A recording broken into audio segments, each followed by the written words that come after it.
And there it is right there. So there it is right there, and here it is right here. And here I am right here. I was going to say there you are right there, but I'm not sure how many of you are actually watching. Not a crowd at the moment, so hopefully it picks up. But here it is right here, and there you are right there. So here we go.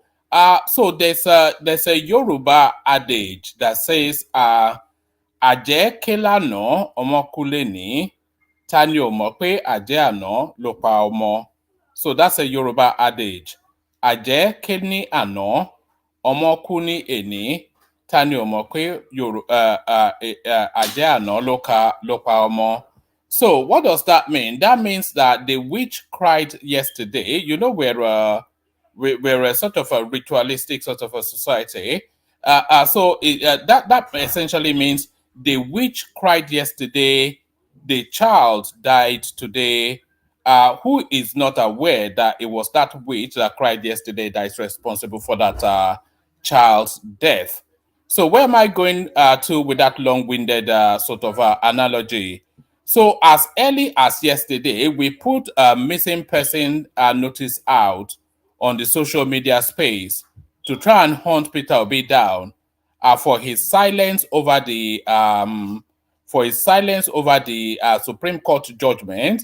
So we put that missing person notice out, and barely 24 hours later, the lumping element from Oka has finally surfaced onto the public space to address what the Supreme Court had to say. So we'll be looking at that. We'll be looking at what he has to say. We'll be reacting and responding to it. I have no great expectations, rather than just some yellow Gary sparking of the cutlass on the floor. I have not seen it, by the way. I'm sure some of you must have, but I want to see it raw and organic with you guys, and then we'll respond to it together. So the link to the studio is in the comment section. Anybody that wants to hop on. But the lumping element from Oka, he wants to have a word.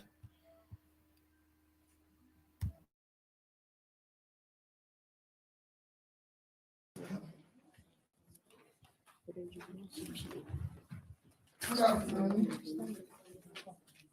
fellow country, men and women, gentlemen of the media. Welcome to this press conference.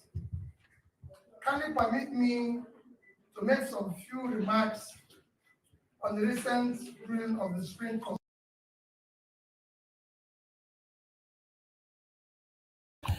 It's quite curious to see that his Mauritanian boyfriend is beside him, by the way. I thought his Mauritanian boyfriend, I thought he had he has caught and run and returned back to his home.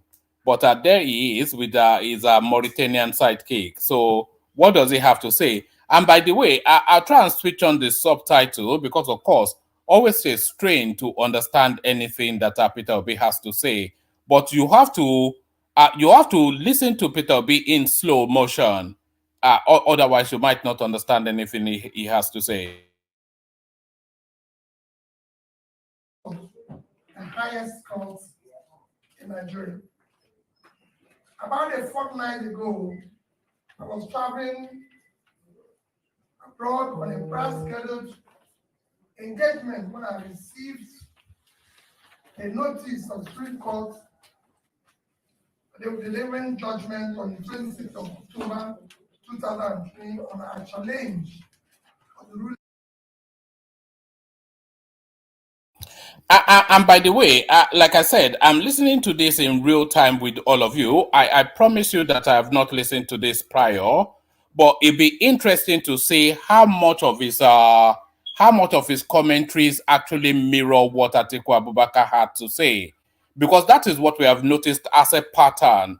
Often instances, our man from Anambra State, he waits from the man for the man from Adamawa to make a speech, and then he piggybacks off the back of whatever it is that Atiku had to say to then make his own public pronouncement. So look out for similarities in what the Oka-born ex-governor of Anambra State has to say see how much it mirrors Atiku Abubakar. What do you want? Of the What do you want? Presidential Election Petition Court. To what? That judgment Go and sit down and drink your drink and delivered. go and sit down next to Annie and give me the remote, The please. leadership of Labour Party has already pronounced its position on the judgment. As someone who has previously benefited from the ruling of the Supreme Court on electoral matters, have So it's quite curious that he's acknowledging that is somebody that has already previously benefited from the rulings of the Supreme Court. So he's not doing that voluntarily, by the way. He's doing that off the soundings of public opinions that is already pointing in that direction.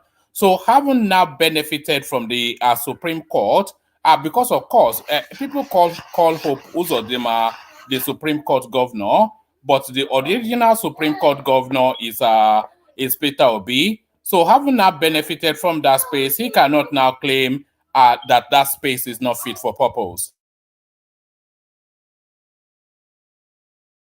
after a period of deep and sober reflection, decided to personally and formally react to the recent judgments as most Nigerians have.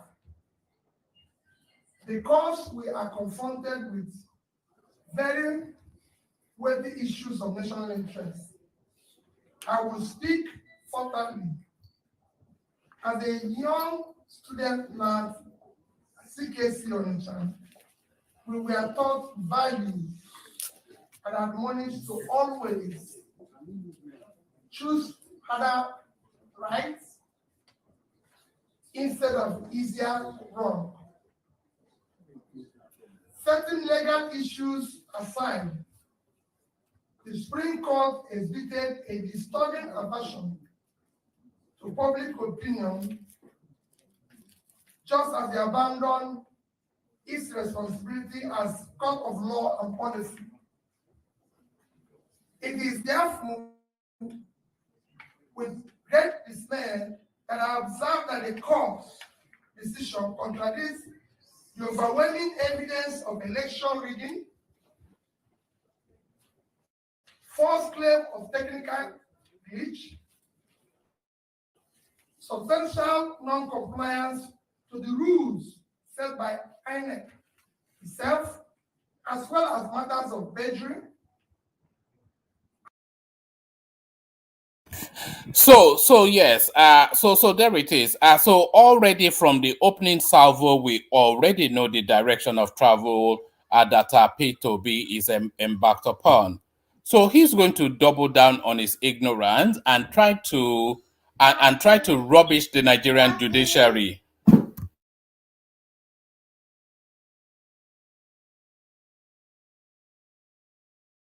Identity theft and forgery has been brought to light in course of this election matter.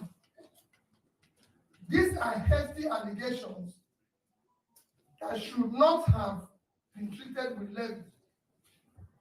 More apparent, the Supreme Court's judgment willfully condoned breaches of the Constitution relative to established qualifications and parameters for candidates in presidential elections.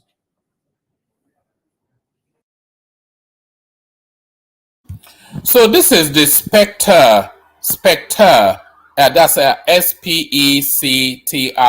for some of you Easterners. So that's Spectre. So this is the Spectre that we're having to contend with. We have a barely literate man trying to re-legislate judgments made by supremely educated Supreme Court justices. So Peter Obi, with his philosophy from UNN, is trying to now interpret the law to educate Supreme Court justices, and that is the parallel universe that Peter Obi has taken us into.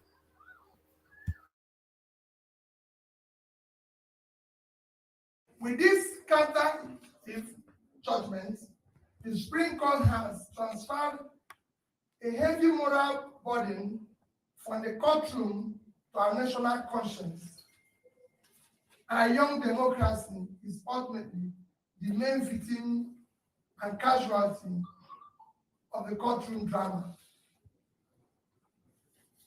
Without repercussion, this judgment amounts to a breach of confidence Nigerians have in our judiciary. To that extent, it is a show of unreasonable force against the very Nigerian people from whom the power of the Constitution drives. The Supreme Court's ruling may represent the state of the law in 2023, but not present demand for substantive justice. Okay, so the Supreme Court represents the state of the law, and what the Supreme Court has told us is that the Peter Obi case is spurious. I think it was 20 seconds, wasn't it? And a lot of people made a lot of hue and cry about that. It took barely 20 seconds for the Supreme Court to kick Peter Obi out of the space. So that is to tell you then, because for all of the noise and all of the hoopla and all of the agitations that we have had from that space, you would have expected the Supreme Court to have a lengthier period of reflection in order to come to a conclusion. So for the Supreme Court to kick Peter Obi out of court within 20 seconds, that is to tell you that it is the height. By their consideration, what Peter Obi presented was the height of stupidity.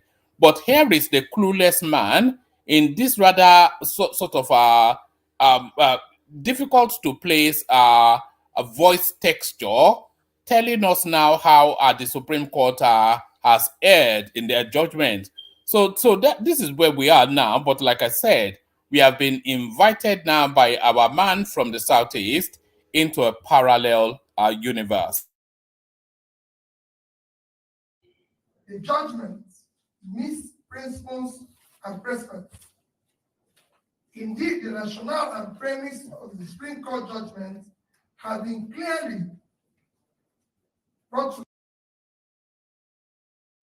You see, what I don't understand is exactly what Peter Obi is claiming to be fighting for.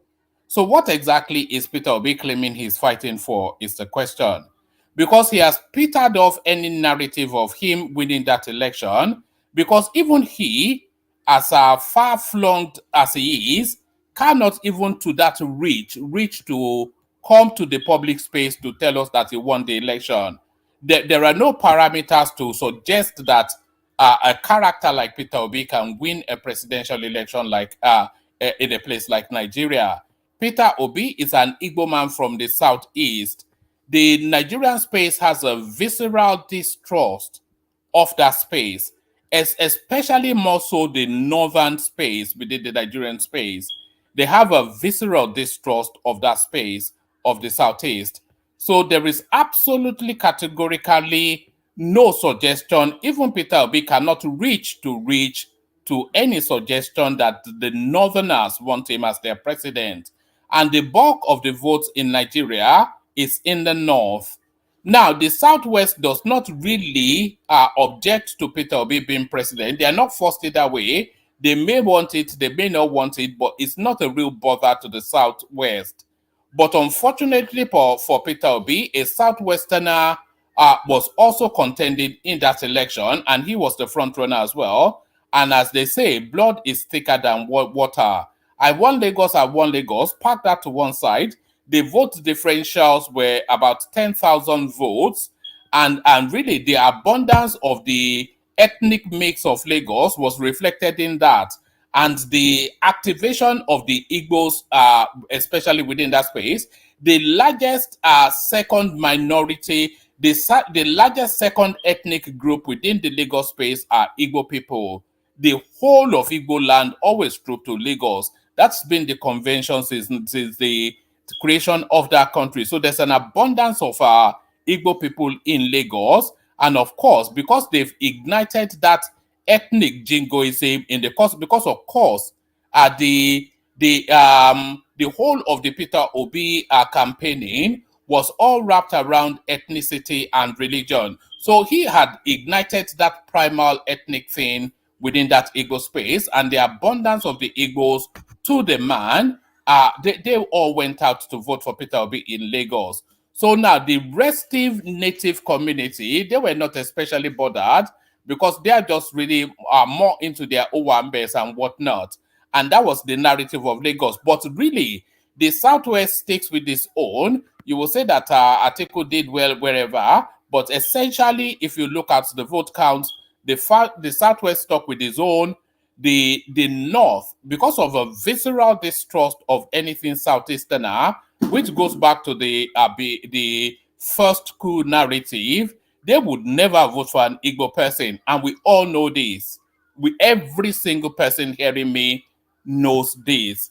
So, if given that being the case, and that is the case, so given that being the case, there are no parameters, there are no permutations to suggest that a character, especially somebody that is deeply ethnic in his being, like Peter Obi, there are no parameters to suggest that a character like Peter Obi could win a presidential. There are Southeasterners that can win presidential elections in Nigeria.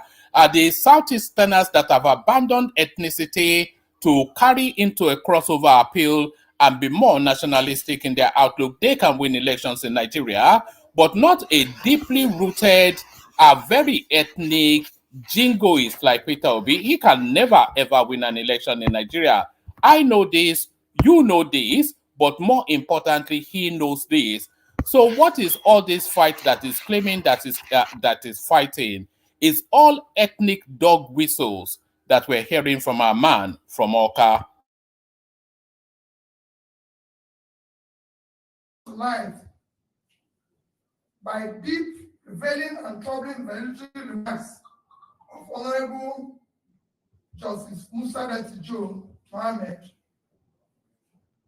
JSC, on Friday, 27th, 2023.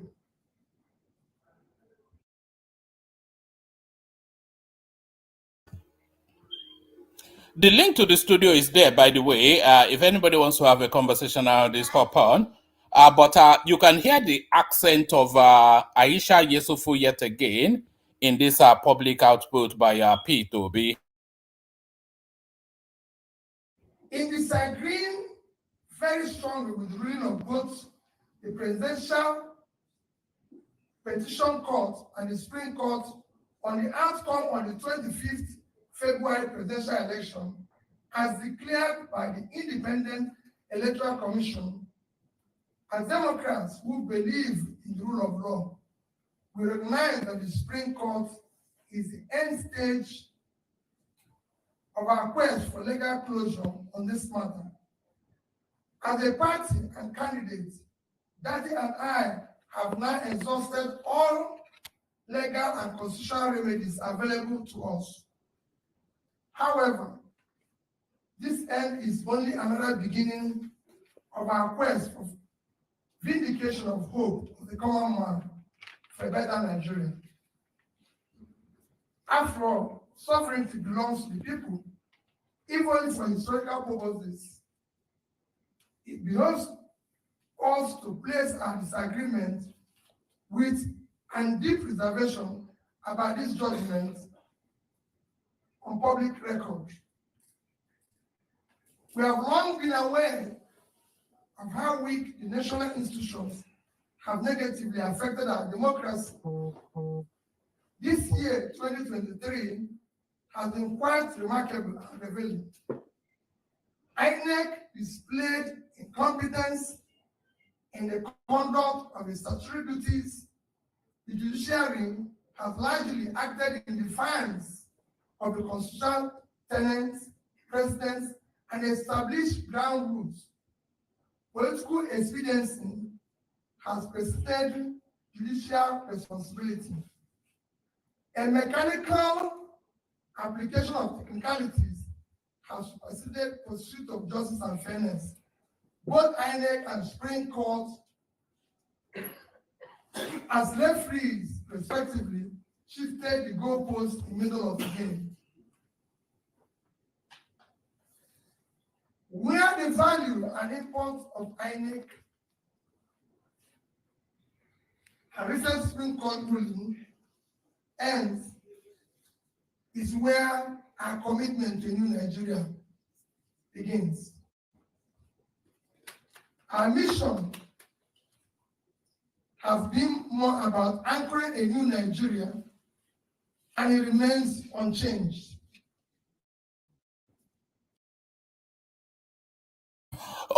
Okay. So now that is really the space that I was really listening to hear.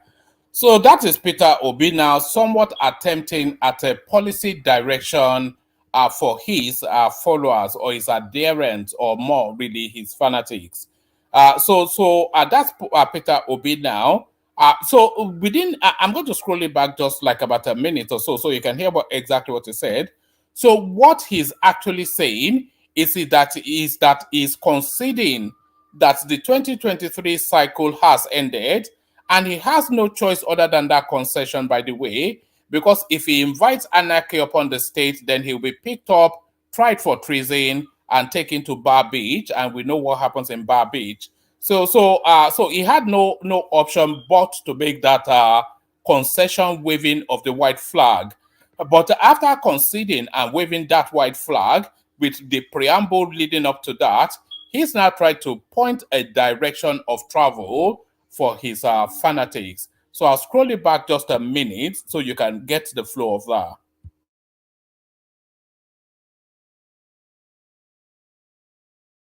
Commitment to a new Nigeria begins. A mechanical application of technicalities has superseded pursuit of justice and fairness. Both INEC and Supreme Court, as referees, respectively, shifted the goalposts in the middle of the game. Where the value and import of INEC and recent Supreme Court ruling ends is where our commitment to a new Nigeria begins.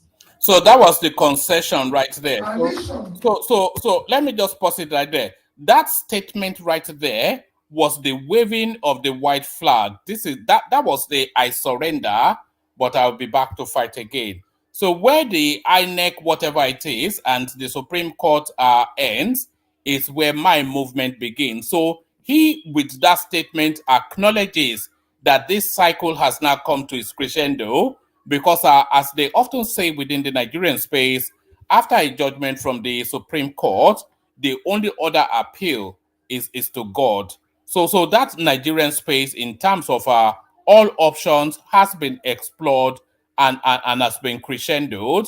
But he's now in the course of now, hopefully this next phase, are going to try to point a direction of travel to the fanatics that follow him. Our commitment to a new Nigeria begins. Where the value and import of INEC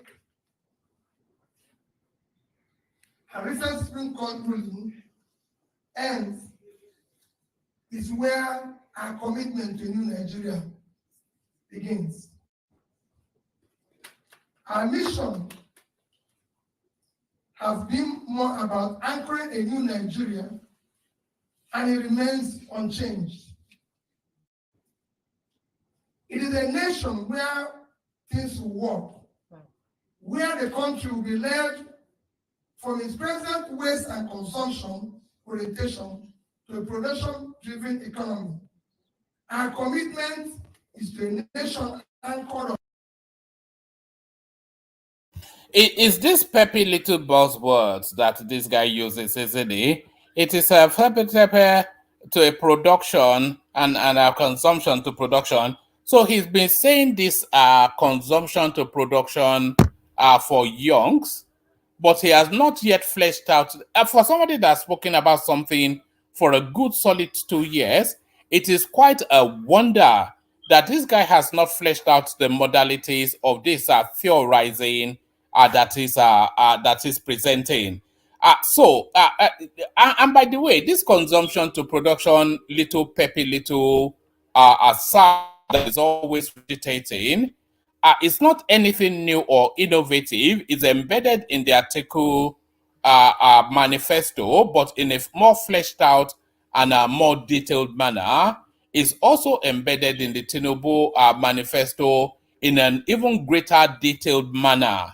But as much as Peter Obi regurgitates, it is a consumption, all this nonsense that he says, he has never once fleshed out the modalities of the workings of this theorizing that he likes to regurgitate. So it's all sound bites, all bluster, no bang. It's just righteous indignation, sound and fury signify nothing, nothing of some substance or that underpinning it. If you ask him for a detailed walkthrough of this peppy little cliche, this peppy little expression that he continues to regurgitate all over everywhere. He cannot, because of course he doesn't have the articulation to, even if he has an understanding, even if his space, he wouldn't have an understanding, but even if his space has an understanding, but Peter Obi could never, because we've heard him speak publicly often enough, he could never have the articulation to condense it into anything that coheres. But to throw out peppy little sound bites, consumption to production, easily done. And then the usual hoorah or hooray Henrys that follow him, they will start to wild all over the social media space. But let's go back to our man from Oka. On principles of prudent management of resources to quickly pull millions out of multidimensional poverty, ensuring transparency and accountability in equitable distribution of opportunities, resources.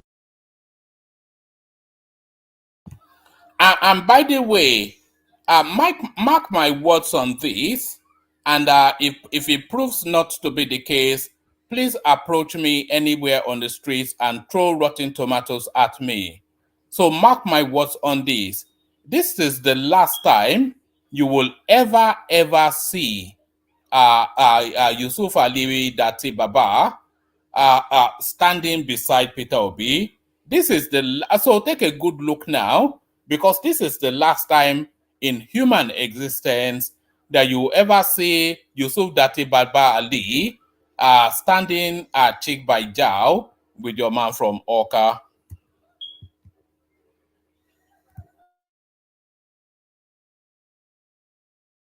Privileges. In the new Nigeria, we aim to address our met needs by showing compassion for all those left behind by the present system. Going forward, we in Labour Party and the Obedient Movement are now effectively in opposition. We are glad.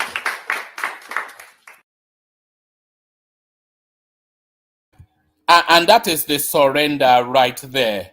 So that is the surrender right there. Going forward, and I hope you are listening, all you the empty-head brigades that are that screech and squeal all over social media. Your Lord and Master now. That's him waving the white flag.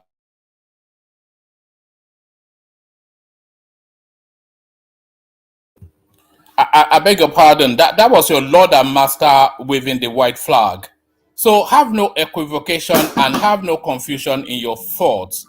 Going forward, we, the Labour Party and the Obedient Movement, are now in opposition. That is to tell you that this cycle has finished. His Badue attempt has failed and is now essentially an opposition person.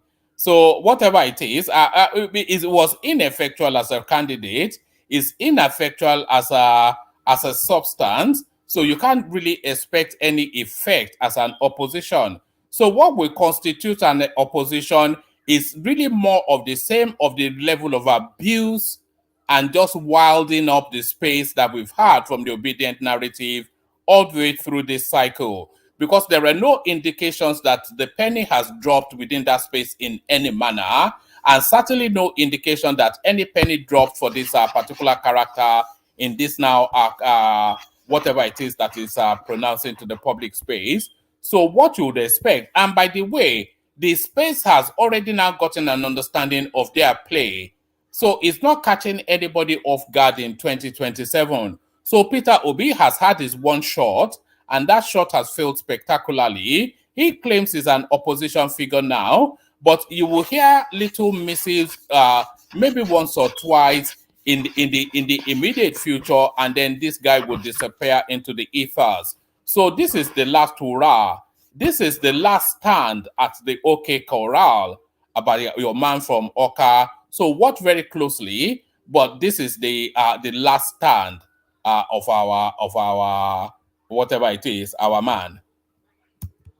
We are glad that the nation has heard us loud and clear. We shall not expand the confines of our message of hope to the rest of the country. We will meet the people in their places where they feel pain and answer the needs for hope. At marketplaces, auto parks, town halls, boardrooms, university and college campuses. We will carry and deliver the message of a The fact is, Peter Obi doesn't have within him the heavy lifting that is required for the build-up to 2027. Because, of course, Tinubu, he lifted heavily for 30 years to become the president of Nigeria. And this is what Peter Obi thought he could conclude within 6 months. So it's just that immediacy of it. And every single person listening to the sound of my voice now, we all know that within the next couple of months, that space will move to its natural habitat, which is the Biafra narrative, especially when Tinubu throws Nnamdi Kanu in their mix.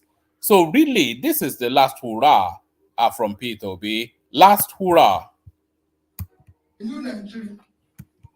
As stakeholders and elected Labour Party officials will remain loyal to our manifesto. We will continue to canvass good governance and focus on issues that promote national interest and unity and cohesion. We will continue to give primacy to our constitution, rule of law, and the protection of other liberties. We will offer checks and balances and will be proposing in forthcoming elections to elect those who share our vision of a new Nigeria. Given the present national circumstances, and have no equivocation, by the way, when Peter Obi said a new Nigeria, is actually talking about a southeastern Nigeria, because a new Nigeria is being crafted right before our very eyes by the Tinubu administration. Every administration that comes to govern the Nigerian space looks to create and proceeds to create a new Nigeria. So a new Nigeria is being created, whether it's the Nigeria that you want. A new Nigeria has already been created anyway, with the fuel subsidy removed, the arbitrage in the exchange system, the recalibration of the financial structures, the realignment of the structures of governance. So a new Nigeria is already being created. Whether it is to your template or not, that's a different narrative, and that is that is subject to your pecuniary malaise. That is subject to your prejudices. But a new Nigeria is already being created. So this new Nigeria, peppy little expression that Peter Obi is just sound bites, isn't it? This is a sound bite politician, isn't it? A new Nigeria, consumption to production, all bluster, no bang, no substance underpinning it, no ideological thrust, no cranial functioning, no nuance within it. It's just peppy little sound bites. So a new Nigeria is always created by every new administration, whether it's a negative or a positive. Certainly, a repointing of the country happens under every new administration. So, if he wants to create a new Nigeria, what format and what walkthrough with that process undergo? That's the thing. But then, of course, what expectation do you have from somebody that cannot even comprehend in an interview? There's compelling need for a strong political opposition. We shall therefore remain in opposition, especially because of the policies and governance modalities that we in Labour Party campaign for, especially the issue of reducing cost of governance, moving the country from waste and consumption to production, reducing inflation, ending insecurity, promoting the rule of law, guaranteeing the responsibility to protect and stabilize our national currency, are clearly not the priorities of the present administration, nor is it interested in achieving sustainable development goals. It has one thing that gladdened my heart in course of the struggle in the past 18 months. It is the passionate desire of our people, especially young Nigerians from across ethnic and minds, to construct a new and restructured Nigeria that will work for all Nigerians. The goal remains the light and abiding inspiration. Finally, I thank all Nigerians who believed in what is now only a revolution postponed. We deeply appreciate the unalloyed, non-partisan moral support millions of youths and ordinary Nigerians across ethnic, religious, geopolitical divides have continued to give Dati and I. We extend our heartfelt gratitude to Nigerians who have supported this mission from the onset. We salute the leadership and members of the Labour Party, the Obedient Movement, the Obedient Presidential Campaign, Nigerians in diaspora, support groups, and all people of goodwill who work diligently and hoped for realization.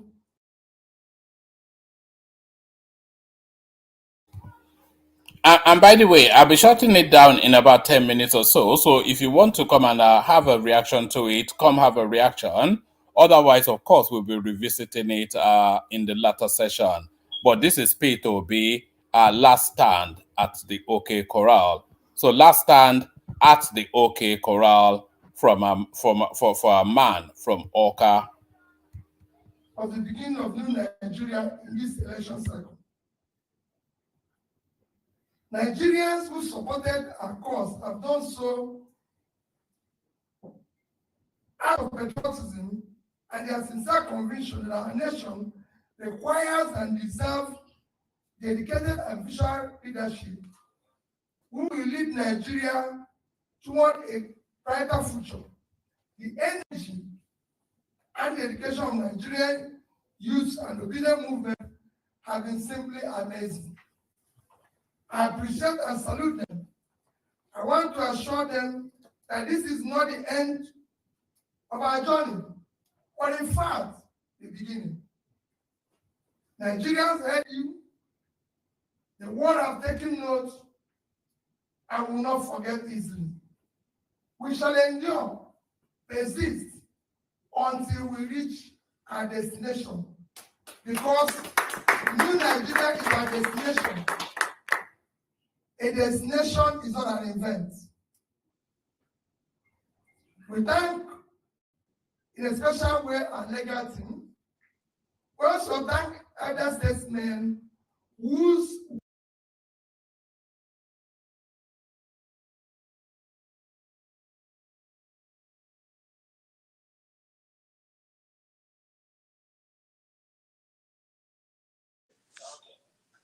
Thank you so much.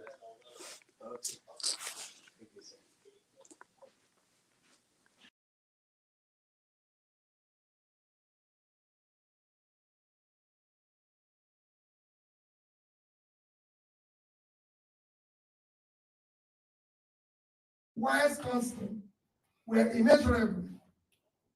To them, we wish to state unequivocally that this judicial outcome, an obvious misinterpretation of substantial justice, has by no means foreclosed realization of a new Nigeria that is possible.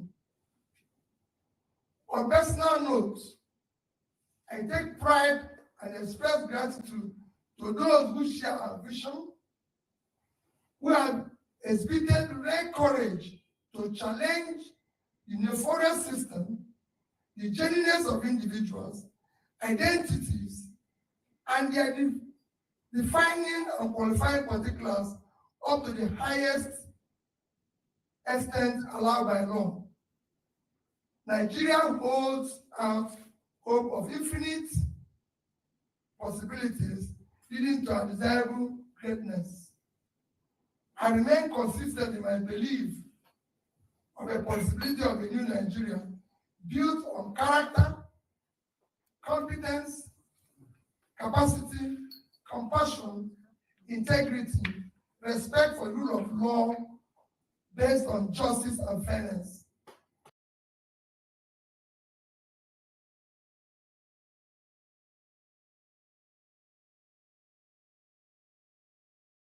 Oh, okay. So there it is. So that was Peter Obi. Essentially, I'm not quite sure even what to make of it.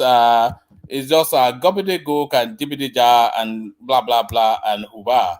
You know, it was a nonsense. Let's see how it's been digested. Let's see if we can get reactions. The issue of our cars. That I put capacity, compassion, integrity, respect for the rule of law based on justice and fairness. God bless you all. God bless the Federal Republic of Nigeria. Thank you. Thank you, Your Excellency. Please another round of applause for His Excellency. Thank you. I want to say, I think Ali Baba Yusuf Ali, I think he may want to run commentaries as well. So let's see what Ali Yusuf Dati what's it. Let's see what he has to say. The Mauritanian. Let's see what the Mauritanian has to say about Nigerian politics. Excellency will entertain questions. Labour Party presidential candidate Peter Obi addresses the international media where he criticized the Supreme Court for affirming the victory of President Bola Ahmed Tinubu as the winner of the 2023 presidential election. He says the judgment is a breach of confidence that Nigerians have in the judiciary and an unnecessary show of force in enforcing illegality. Peter Obi says he disagrees strongly with the ruling of both the Election Petition Tribunal and the Supreme Court, even though he acknowledges that the Supreme Court ruling marks the end of a search for justice. Okay, so he says he disagrees strongly, but he's not told us the basis of that disagreement. Because Peter Obi, in all of this walkthrough, has not walked us through how he won that election. So I mean, you can only really fight if you feel victory was denied you. He came a distant third, so he's not really in any cogent or coherent manner explained to us how he leapfrog Atiku Abubakar and then Bola Tinubu to become the president of Nigeria. All he does is to make all these coded inferences, suggestive statements, ethnic dog whistles, and then a righteous indignation. So the totality of it, of course, are lacking in any real substance. Over the conduct of the 2023 presidential election. The Labour Party flag bearer also heaped criticism on INEC for failing to carry out its duties of conducting free and fair election. He, however, says his vision to unveil a new Nigeria that is productive, corruption-free, equitable and just remains intact. This, he believes, will be achieved by the Labour Party and the Obedient Movement playing its role as a viable opposition party while calling for good governance, rule of law, offering checks and balances against the excesses of the present administration. Peter Obi ended his press conference by thanking all Nigerians who supported his candidacy, adding that the Supreme Court ruling only marks a revolution postponed as the struggle to build a new Nigeria continues.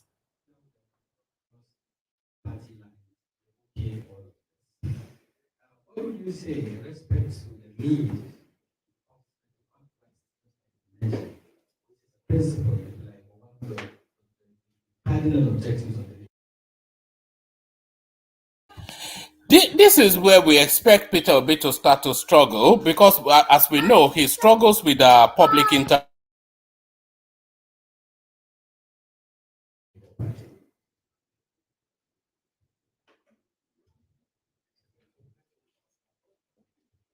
Well, thank you very much. Let me first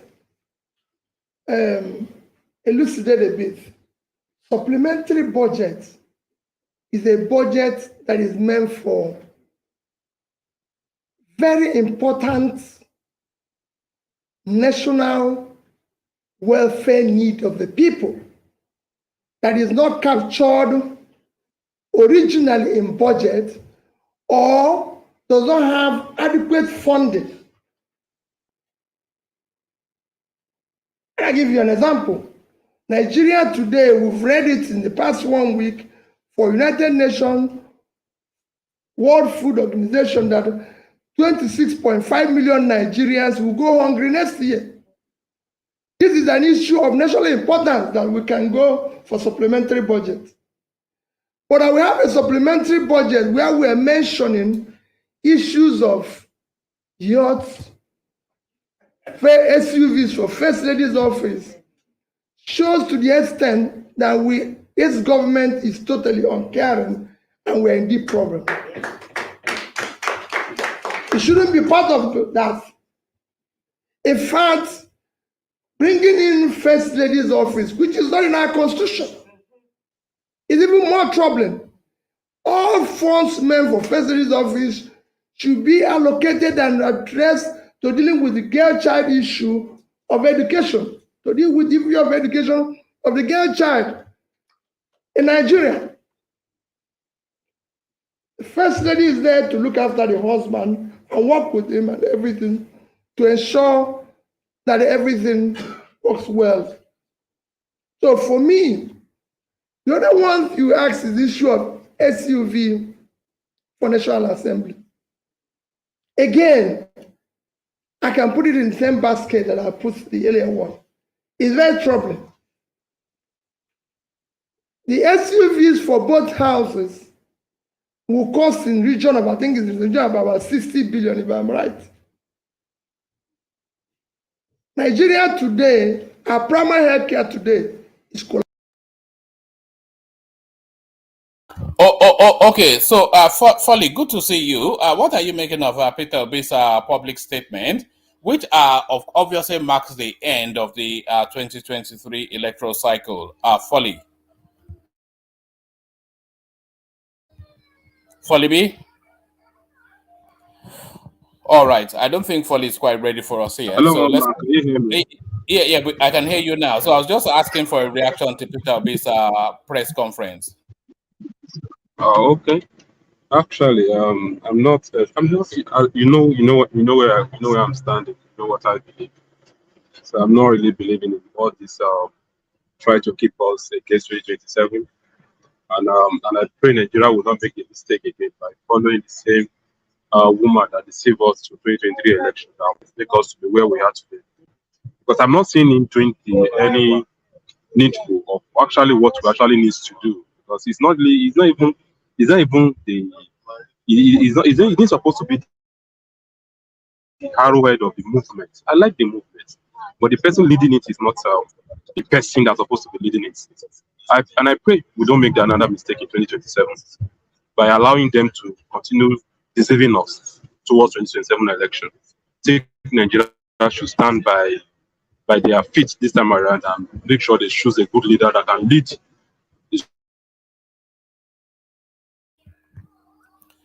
Folly, you're breaking up a little bit.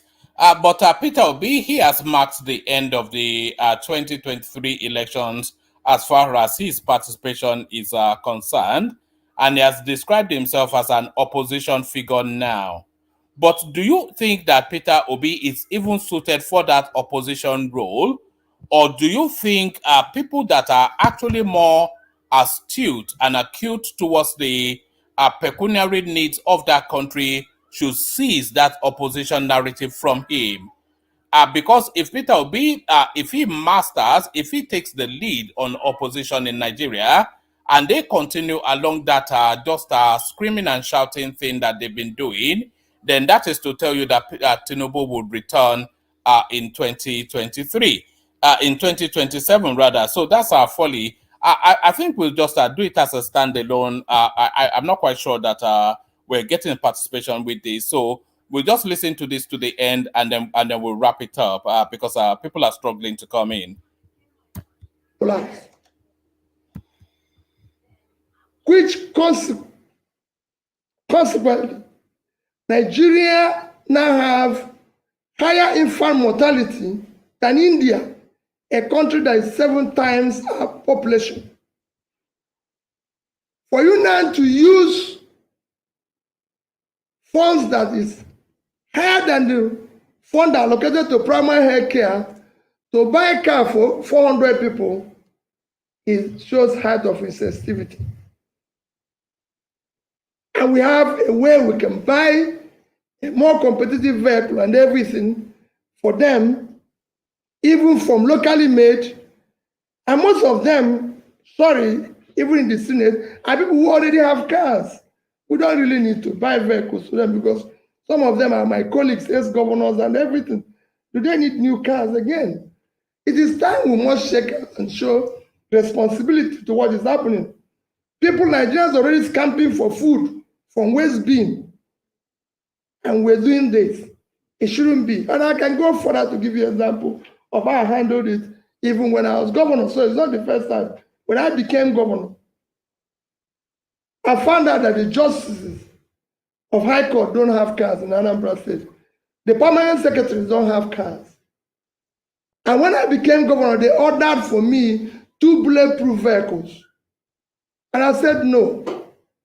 Collect the money back, paid it to PAN, and said supply us 60 406 cars, 18 to the justices, 18 to PANSEC, few to the commissioners that are appointed. The rest became my deputy governor and myself. Throughout my first term, everybody in Anambra said I used 406. Nobody, but it was meant for 2 bulletproof cars, the money we used to buy these cars, and nobody killed us in that 4 years. So it is time for us to use money very judiciously. Thank you. My name is Georgina. Now that the Apex Court have passed the final judgment, how do we build a nation to avert this court cases in subsequent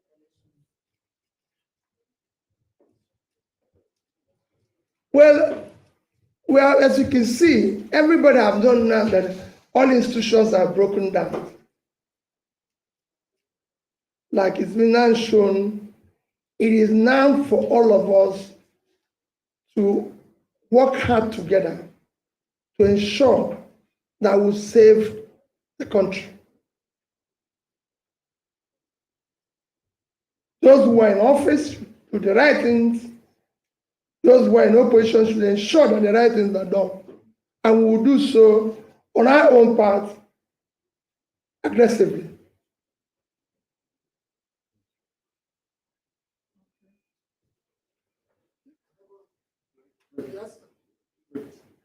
Right.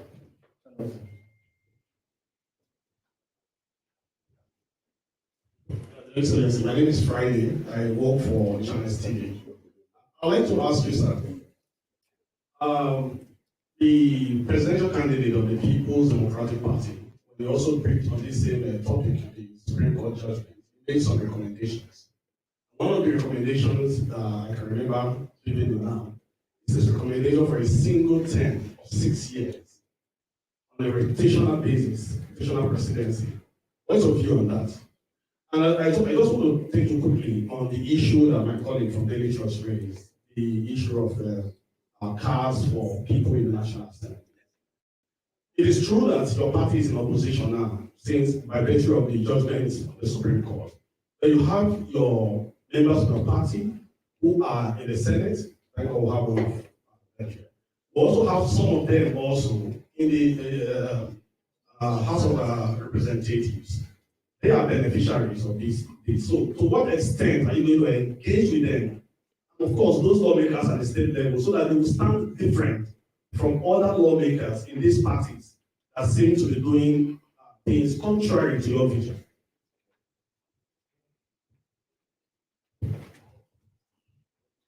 Let me start with the issue of Labour Party members in the House. I've actually discussed this issue with them. Surprisingly, I can tell you, I heard that these vehicles are official cars. And I don't know, they have to use it. It's meant for official vehicle. So it's not as if it's their vehicle that is meant for official cars and everything. Because we can pay for it and say, listen, if it's your car, you return it or do something. But they said it's official cars. And that everybody's meant to do it. You're meant to use it while you're in the Senate. But you know how things work here. It's not going to be like that. But so what I tell people is that it won't be if Labour, if we were in office, nobody would have contemplated such. And that's where we want to go from. Because it is not enough to do the wrong thing and then start correcting it, but it shouldn't even be. Just like people are saying, oh, maybe the issue of years have withdrawn, or this one, it shouldn't even be mentioned in the first place because it touches the sensibilities of people to do that. On issue of the single tenor,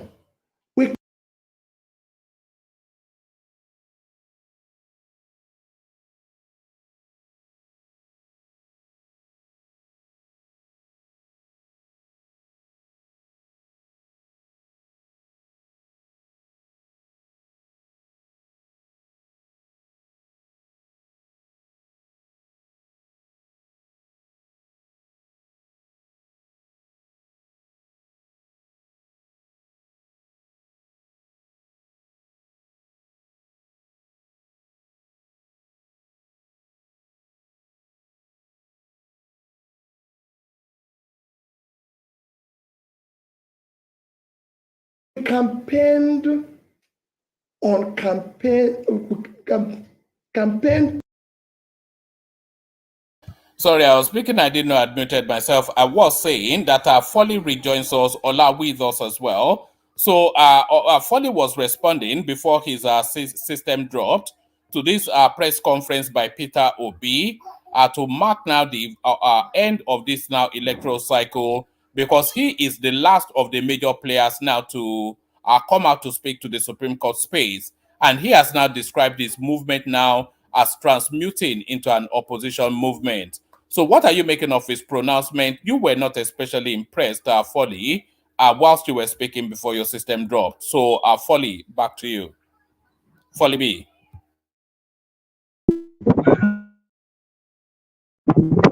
I'll watch it to allow a lot because I'm on a transit, so the network may likely go off anytime. So I think you can give Ola the space to talk.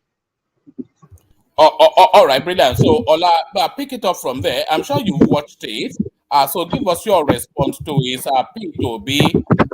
If you ever think that the reach of this platform does not extend, it does, because we were bullying this guy just as early as 7-8 hours ago, and now he has hurriedly assembled what he termed as a world press conference, not really deviating from any of the strap lines that we expected him to straddle, but he has now waved the white flag to now tell us that he's an opposition figure. So P2B, what says you, Ola?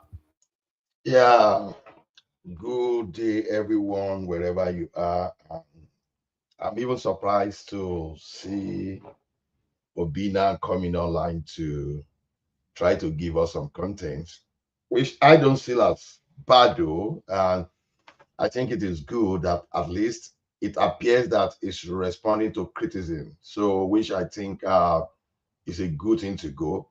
And if it's going to be an opposition, we don't need to start announcing him, declaring him wanted before he comes to perform. Well, I'm not really totally disappointed. I'm in between because if you ask me, I think he has not really behaved that badly. Maybe I will say averagely. Now, I joined when he was talking about a buying car for senators and was talking about the mortality rate somewhere in India, all those stuff. See, I like statistics and I use statistics too. But one thing I've told people over time is this: statistics is not only quantitative, the qualitative sometimes can even be more significant than the quantitative aspect of it. It's a good thing to talk that, okay, you spend money on buying cars. It's a good talk. But look at it differently. Are these people really in need of cars? Yes. Like I said, personally, where I disagree with our senator is patronizing foreign No, cars. no, Ola, let's keep the focus on this because that's a different conversation, isn't it? Let's keep the focus on this moment in time, which wraps up this particular electoral cycle. So Peter Obi has now come to say that the elections is over as far as he's concerned, and he now considers himself to be the opposition figure. So we can go to those sort of topics in the later section. But really, let's centrally focus on what Peter Obi has to say. Okay, on that opposition figure, honestly, we need it like yesterday because, and when I say we need that with full dedication. And we and my cigarette. and the potency that can come out. Because someone with his large followership, I think we need those people to put the current government on their feet because at least for them to be shoulder checking that, okay, if we fail to deliver, then someone is there to take over from us. And that's why I don't believe in those people raising the idea of a one single term. To me, I see that as rubbish. Anything Tinubu want to deliver now, he has between now and 2007 2027 to do that. And Peter Obi now coming using his political capital to stand as opposition. I can just become the best thing for us to witness in the country. So I support him, but you should not be that opposition by the word of mouth. We want to see you by action. So I don't mind if Peter Obi can be even more brutal than the like of Showore, because as far as I'm concerned, the only potent opposition in Nigeria is Showore. And we need someone with a political capital better than Showore to stand opposition. So, Peter Obi, His Excellency Peter Obi, I will welcome you as opposition leader. The only thing I never wanted about him is for him to become the president, lest we have another Buhari that was well packaged for us. But now, as the opposition, you should be on ground and be suggesting a solution, not just be quoting figure. We are tired of figure from Bangladesh and that from India. I want the statistical evidences from Nigeria and the recommendation that is tailored to our environment, not some kind of academic exercise that even anybody from primary six can do. Very easy to quote, but telling the impacts within your environment is very difficult to do. So to me, it's a welcome idea, and I support him 100%. And I believe that's the way to go. All right, brilliant. Thank you, Ola. So thank you, Ola. So let's go on to Dewale, who's also with us. So Dewale is quite a curiosity. We were just about to put out a missing person notice for Peter Obi to go and track him down wherever he is in the world. So we flushed him out. Respond, Dewale. Well, man, I was trying to hurry up to leave office so that I can get my privacy in the car while I'm driving. When you say you're going to shut it in 10 minutes, I was like, oh, I need to hurry up and leave. Anyway, it's as if this man was. Can you hear me, one man? Perfectly. Yes, we Carry can on. hear you. Also, as if this man was listening to us last night, but it's belated. I expect him to have come out swinging at the on the first day the pronouncement was made in the Supreme Court, or the second day. But buying time, trying to watch how things pans out and the reaction in the public, I think that has already put him way, way back of what opposition is supposed to be. You're supposed to come out the second day with somebody who actually is leading as an opposing figure. I expect him to have a statement by now, not when we've already, like, this is like a third week or almost a month to that pronouncement. They are now coming out to give press uh, press briefing. But like Ola said, we need him. He's a Nigerian. We need his voice. I mean, nothing new. All what he said, all the question that was posed to him, I haven't seen anything that is different from what we've discussed or what is already in the public domain and has been dealt with. So, but him having his voice, like say, let's just, what do you call it? Gokwero. You should have been a leading voice. I expect him to step into that role, but I don't see him as the opposition leader because it seems he has not read or learned that element to be an opposition or somebody who is serious in taking that power from the incumbent. I haven't seen him doing that. But nevertheless, he came out with God knows where Dati Ahmed has been all this while. Some of these press conferences he has not been attending. I'm not saying Dewale, do you think, because I said that in the commentaries, do you think this will be the last time that we're seeing these two guys standing side by side? And this will be the last time. I don't expect. Why would it be with him again? The there's elections is over. possibility. They have no political association anymore. Dati Ali, he will go back to Mauritania or wherever he comes from. And this is the last time. Yeah.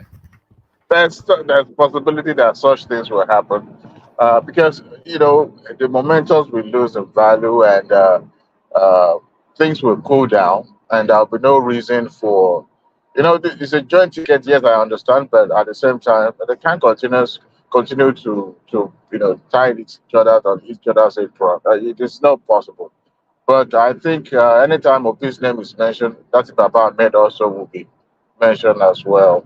But I don't think they're going to be appearing in public, together like this. Obi is the forebearer of that movement, and he's going to be the one to be championing it. Dati Ahmed, I don't, I'm not actually seeing him stepping into that role as an opposition figure as well. No. Dewale, this has to be the end of their political association because it was a one contract deal, isn't it? If Peter It's Obi 50-50. if Peter Obi does decide to run in 2027, it's not likely to run with Dati Ali as his running mate. And Dati Well, Ali haven't established his name as a frontline politician. He would try to leverage that to build either a governorship or a senatorial career for himself. So I don't expect that these people, we would never ever really see them together again, I suspect. if Obi decided to leave that year, man, that will also be a minus to him politically. Remember, that has been known as one of the faces of the movement of their campaign. So The Wale, dropping, that he has no political capital. The man, I it was one of the understand, biggest. It I, was I one of the understand, but biggest the mistakes optic. he made. What about the optic? What optic? He just pick another northerner who has a bigger look. If he picked somebody like Shekarau, he would have had even And a better chance. and then the incumbent will have something to say about his character. Sorry, Dewale, and from what Akim just said, Peter Obi now has the cachet to pick from the top end of the north. You know, when he first came in, they just dismissed him as just some idiot from the east. But now that he has built a name for himself as a senior politician, he now has the peak of a better crop of northern politicians than Dati Ali. Let me tell you one thing, one man. I'm not a soothsayer, but I will tell you this. Just like you said, that his movement might be the end of that relationship, or like what should, between him and Obidati, and even his political movement. I don't think Obi's relevance will come to play in 2027. I don't think so. Is the opposite? I mean, the incumbent is not going to relent. They're not going to sit back and relax. They will ensure that they kill that momentum, they kill that steam that this movement have. Yet people will be making noise on the social media, but I can guarantee you, but also depends on Tinubu's performance. But I haven't seen an opposition coming. If there's going to be a fight, it's going to be between Atiku or whoever is the strong man from PDP and APC. Not because this momentum that you think the Labour Party has, or the OB movement, because they say there's a separation between the OB movement and the Labour Party. But this momentum will die down, will cool down actually. They will lose steam, because the party is divided, number one. Number two, the APC will try to do whatever it is they can do to keep them divided, and PDP will try to unite them, and that is where they will not be able to form alliance with Labour, with the OP movement. So that's what I foresee, playing out in a couple of years to come. But like I said, Obi would not be able to keep that momentum, and he would not be able to play that opposition role. That's what I predict. All right, I certainly share that with you. Of course, this will be the main topic for tonight, but we're just reacting instantly to the press conference. Dewale, let me move it around as the room continues to populate. Maurice seems to have traveled and landed to wherever he's going. So glad to see you safe and well, Maurice. The white flag of surrender from your brother from Oka, the white flag of surrender, Maurice. Maurice, on mute. Yeah, okay. Well, it's raining here. Since I got here, it's been raining. So I'm in the city center, with my son. So the thing is, does he want to say hello to us, to the bald-headed uncles? If he doesn't have to, no, if he doesn't no, want to. He's getting a haircut. We're in a barber shop. All right, so, okay, carry on. Well, you don't have that problem. You have no hair, but carry on. No, I have no hair, my brother. Well, God gives and he take it too, right? He gave me the hair and he took it too. So the thing is, when Obi didn't speak, everybody complained he didn't speak. And now he spoke. It's like he didn't have any substance, what he said. Some people said they expected him to come out swinging. No, you don't have to. Like I said last night, people, no two persons are the same. People have their own style of doing things. So Obi is the calm type, and he's not the type. If he's Dino Malaya now, then I can expect him to come out swinging. But Obi has his own plan, and I'm happy and I'm satisfied with what he said, and he tried to tell us to keep the momentum going, not to lose hope. You understand? A journey of 1,000 miles begins with a step. I remember when Obi came out, even you, one man, and the rest of the Aberdonians wrote him out. They said he's the only internet. They are only strong on the internet and making noise on the internet. But even among all the votes that were stolen, they still allocated 6.1 million votes to him. He won 12 states. Tinubu won 12 states.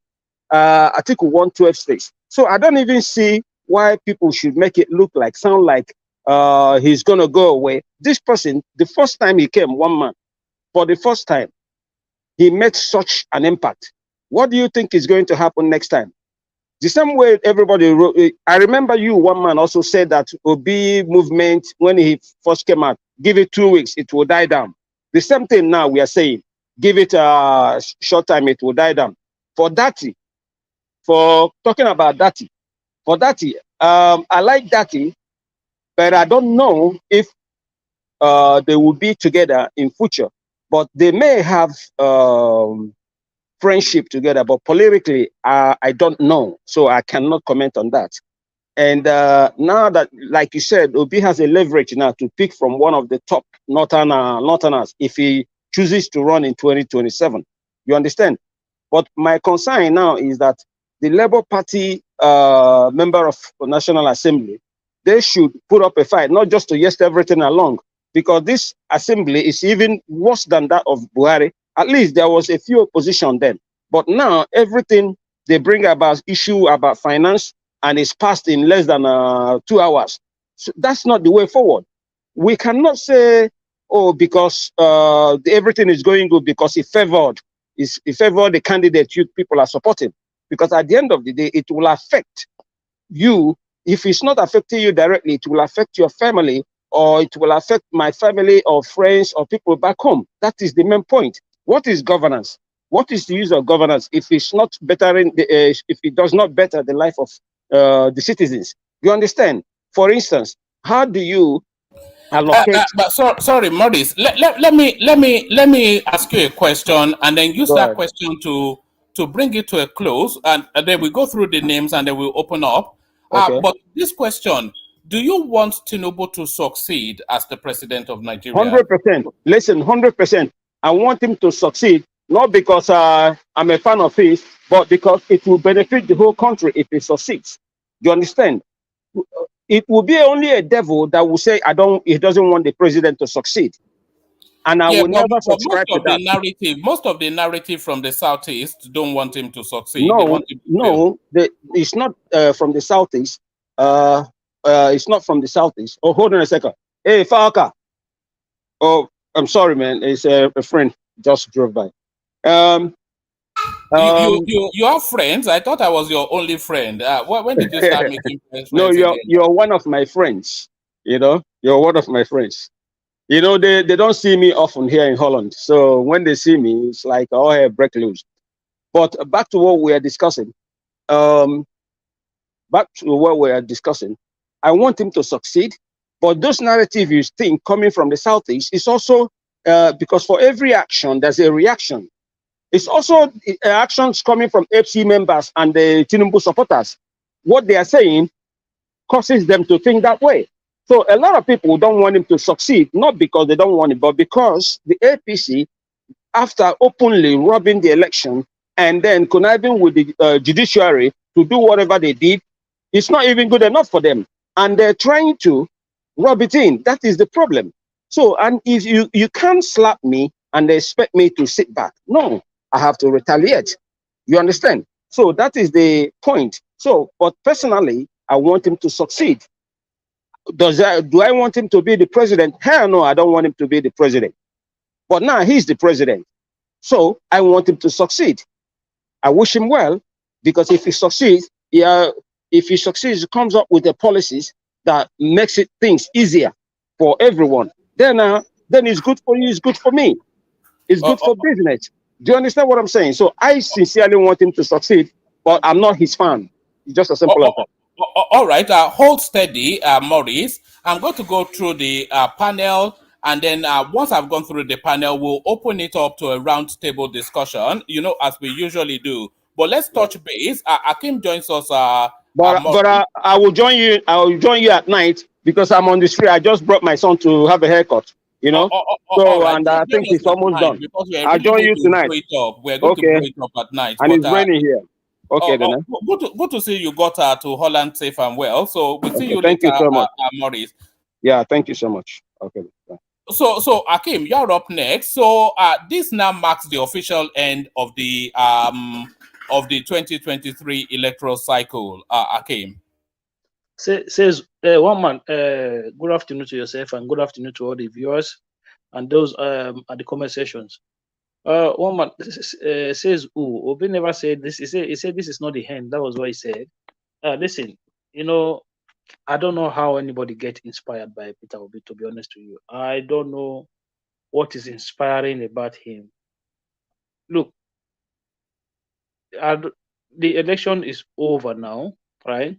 So whatever he is going to say or do doesn't matter anymore. So I am going to say right now, just like you said, that he is going to go. disappear into the thin air.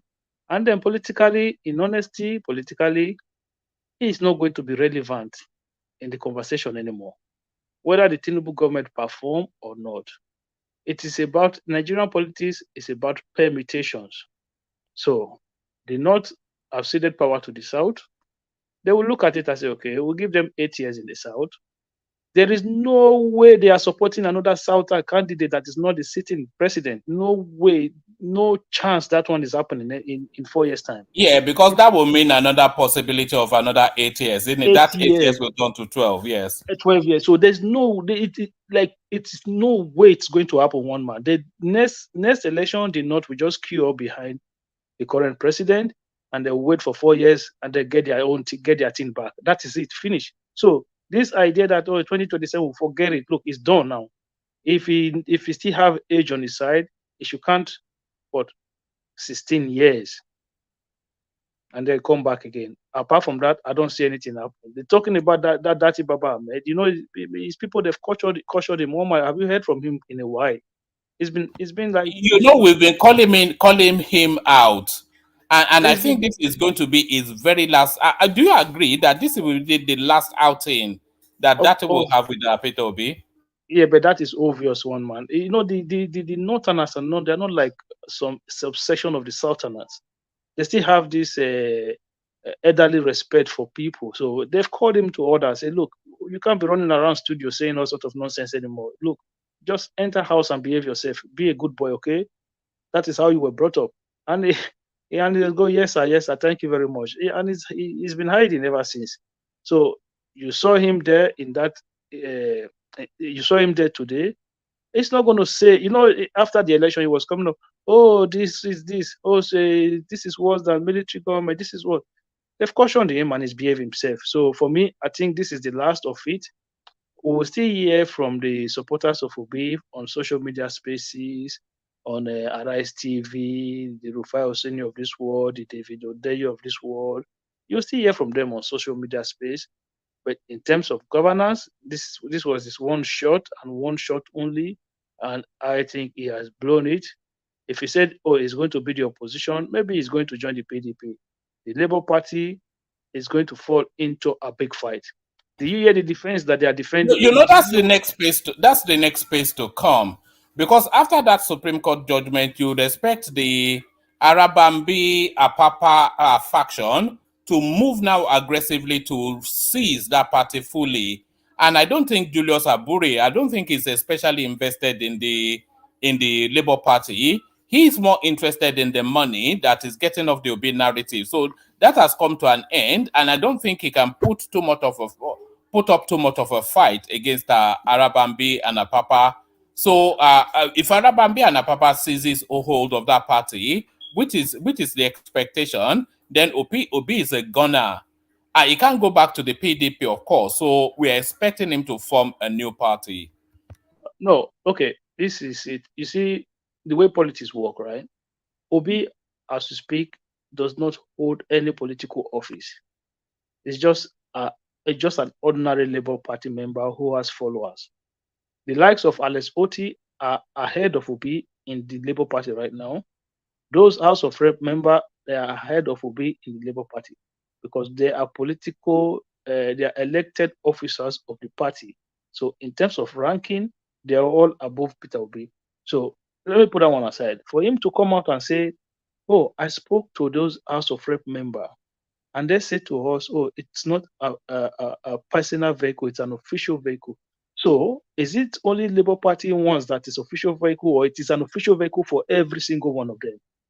So if it's an official vehicle for every single one of them, so is it okay by Obi's own narrative that the country spent that amount of money at this time of need to purchase vehicle from abroad for lawmakers? If Obi is accepting that terms, then it means that Obi, as a president, would have also not been able to do anything about it, because he has completely accepted the position of the House of the House of Rep member. So if he was the president, then he couldn't do anything about it. But whether he could do something about it or not is not the question. We have what you call separation of powers. And when people come out and say, hey, if Obi was president, that will never happen. It's all nonsense. The Senate, the House of Assembly have its own powers. They have their own budget. The executive does not control the budget of the legislator. The people can cry and can shout and say, look, you guys cannot do this. But don't be putting it on the executive branch of government. It has nothing to do with the executive branch of government.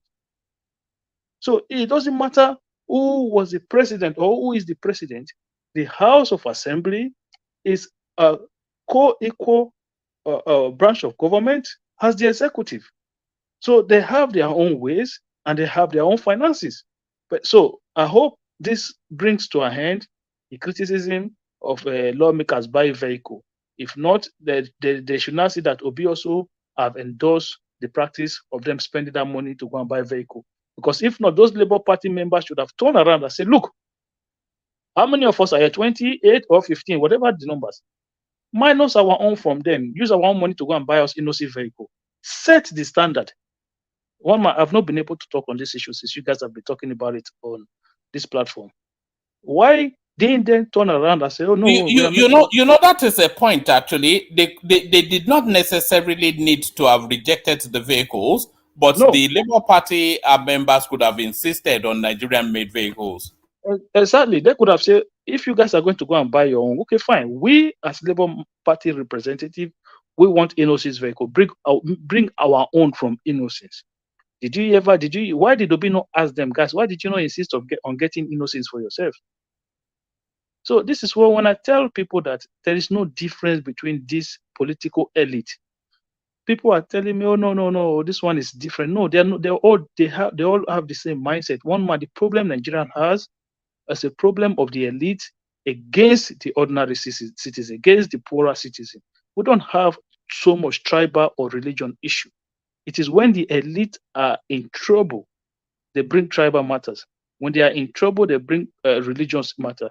But when things are going well, it doesn't matter what religion they have or what tribes they have. They sit down together and they share the whole thing among themselves. We've seen it now firsthand. So I hope this brings to conclusion the issue of one person will do better than the other. No, the person in office will have to look at his policies, and then when they have good policies, let us praise them. When the policies are bad, we come out and we say, no, that policy is not good for the people. It's anti-people. That is all. We are all Nigerians. Thank you, Mama. All right, brilliant, excellently put. So let's go on to Ajanle Koko from you, Akim. So Ajanle Koko is a narrative of. I have to come back. Go to someone else. I come back. All right, let me go to Prestige then. So there it is, Prestige. Just as early as yesterday, we were going to put out a notice. I'd actually even budgeted £100 to hunt Peter Obi down online, but I think the message got to him very quickly. And there is Peter Obi now. We've heard the Yes Daddy tape, but Tinubu actually in his retreat with his ministers insisted that Peter Obi must come out publicly and call him daddy. So here we now see Peter Obi on his knees calling Tinubu daddy. So yes, daddy, man of prestige. Thank you very much. I'm somewhere right now. I just see the alert. So let me clear my voice. I didn't even know that Obi has spoken, so I don't really know what he said, but I can deduce something. So sorry, let me give you just a very short summary. He made all of the things that commentaries that article made about the Supreme Court judgment, but he then landed on the thing that the message to his adherents, to his followers, his fanatics, his fans, is that they are now an opposition party, which is to signal that this electoral cycle has ended as far as he's concerned, and he's now adopting the stance of an opposition party. So that's how he has positioned this particular press conference.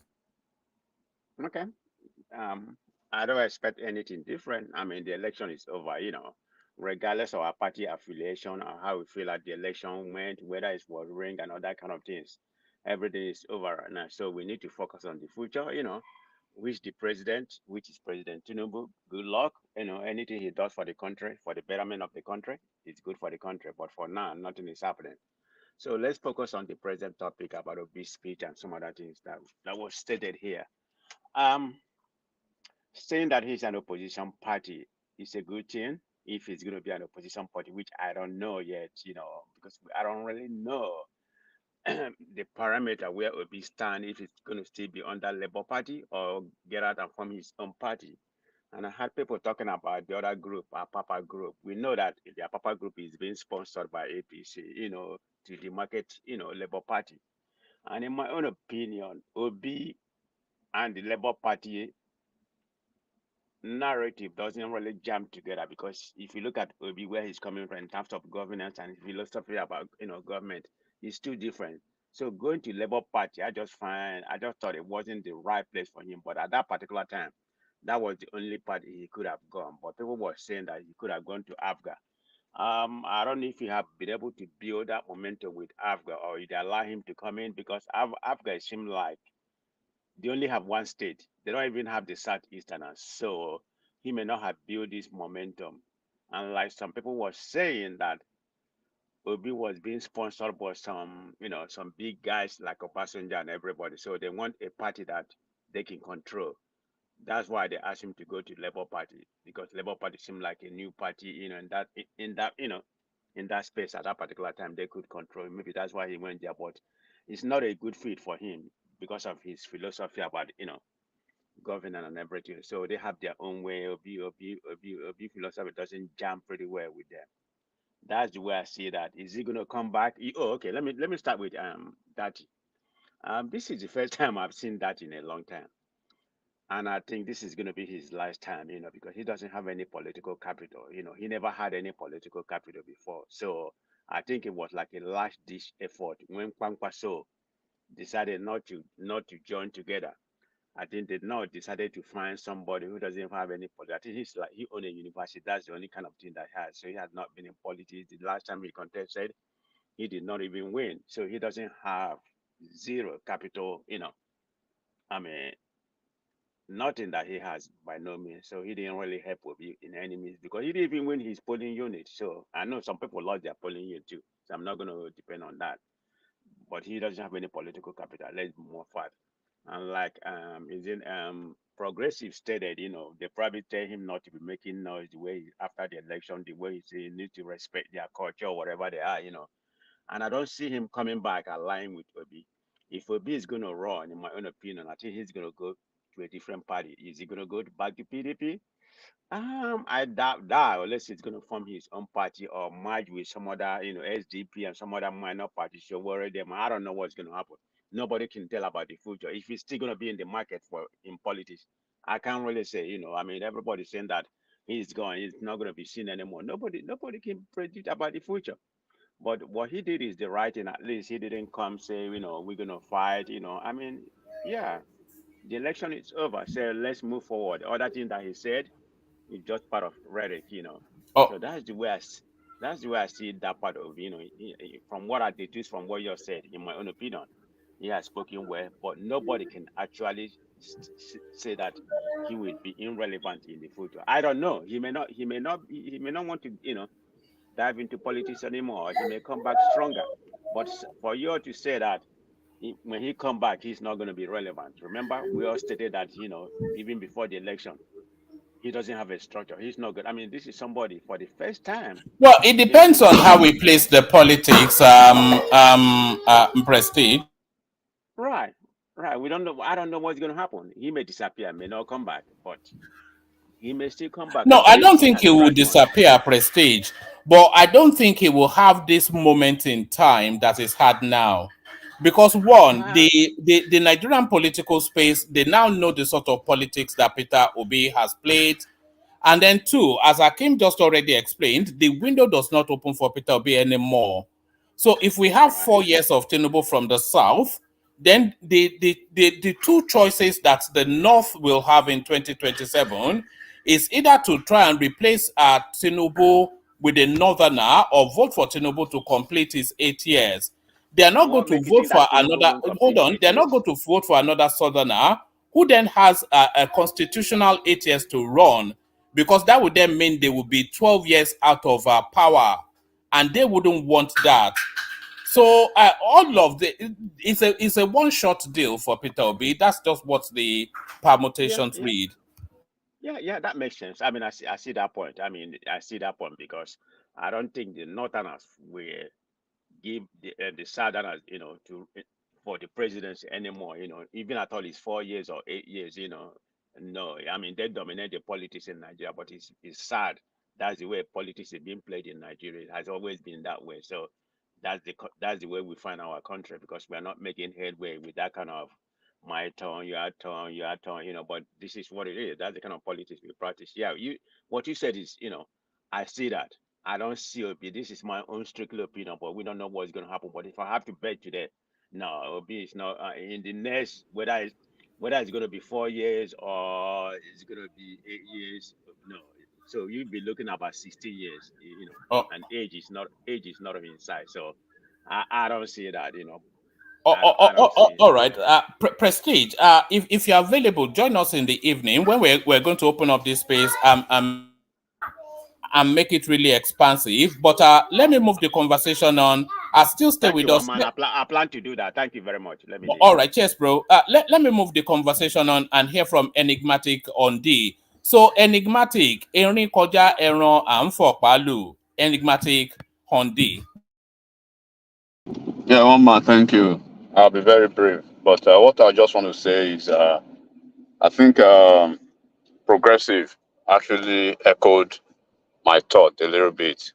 So by saying politically calculation, when you are looking at the political arrangement, is the Northerners as it is. Of course, they will let the South have their 4 years and move on, so they can have their own constitutional. They can have their own constitutional 8 years. By virtue of that, anything from Obi is done and dusted. And then, like you said yesterday, you called him out. He came out within some couple of hours to let you guys know that he's not lost. So it's somewhere in Nigeria. I knew he was in Abia State over the weekend. And then the Obi and Atiku now. I said it earlier. Obi will come back in the next 4 years, but that will absolutely amount to nothing again because it's effectively and authoritatively now I can say he's going to be the perpetual whipping boy of the presidential contest in Nigeria. I don't know if Atiku is coming back. Are you suggesting that Atiku Abubakar has handed over the baton of serial loser to Peter Obi? Absolutely, he has done that effectively, and you see, it's like he's following the footstep of Atiku. Whatever Atiku does, he comes to probably echo that or probably rehash his own in a little way. When Atiku came to do his first quote unquote World Press Conference, he came to do his. Now Atiku has just come to make some second version of that. He has done that too, and then he said he has positioned himself to be the political opposition figure. But Atiku has taken the shine before him. Atiku has declared earlier that I'm not going nowhere. I'm seeing the business. So tentatively declaring for 2027, which Obi just actually did now that he's tentatively to declaring for his interest in 2027, which is good. May God keep the two of them alive. It's still going to be, like we said, we need Obi. Right, one man. We need Obi in the race again in 2027 to play the role he played. But he's going to play better in 2027 because he needs to keep playing that spoiler game. Because I still have it somewhere at the back of my mind that somewhere along the line, the northwest axis of the north, they will try to spring a surprise, to bring a Fulani guy to counter Ashwaju, especially the Kanuri people of Shetima, but Obi will effectively, douse that tension. Yes, the 2027 election is going to be a Kwakwanso narrative, because the North cannot afford Tinubu to have 2 terms. Because if Tinubu has 2 terms, then there's the very likelihood that he will hand over to a Kanuri man, which will be the end of the Fulanis. The Fulani political hegemony. So now Obi will play a big role in playing the spoiler to at least cushion the effect of what will come from the Fulani axis from the northwest. Having said that, now, like I said, Obi has effectively placed himself, as you said earlier too, as maybe collaborated my mindset that he will continue to be the perpetual whipping boy of the presidential campaign, the serial loser. Atiku has done his. Atiku will come back in 2027. But Atiku and Obi, they will have a peculiar, case of political survivor now going forward. Because as it is, the two of them seem politically homeless. PDP, they are trying to rejig their political parties. The PDP governors, they've dissociated themselves, right, from Atiku. There's a clear departure of language and the rhetorics from them. They are taking different paths as against Atiku's path. So it's like they are telling Atiku, old man, get out of the way for us. Let the youth come in play. And then Obi's part too now. In Labour Party is quite divided into two. We have the Apapa faction of the Labour Party, and we have the Aburi faction of the Labour Party, and then we have the Obedient, who are not Labour Party at all, right, one man? The Obedient, they are just obese people, obese, headless mobs, queuing behind him wherever he goes. So they are not in Labour Party. They are in obese corner. And then, but they tilt more towards PDP. So even if they have PDP as their solace, PDP will be reluctant to have them back because PDP, Obi will have to deal with Atiku, with Kwakwanso, maybe. Wike will not let Obi back into PDP. Okay. Obi cannot stay in Labour Party because they're going to kick him out. He cannot go back to PDP. Because there's no room. So yeah, a new party. So now, do not forget Saraki. They met over the weekend. Saraki, Bala Mohammed, a couple of the governors. So what? I'm not really quite private to the nitty gritty of that meeting, but you can tell that it's about forging a let me say a better way for PDP. So now when you look at all these intricacies now, then you want to see where do you plug Obi in? Are you going to plug him into any of the faction? Is he going back to PDP and then or he's going to ABGA? And do not forget he made the mess in ABGA before he left. So he has a torrid political future now to decide. And those Obedients and the headless mob who are already jumping now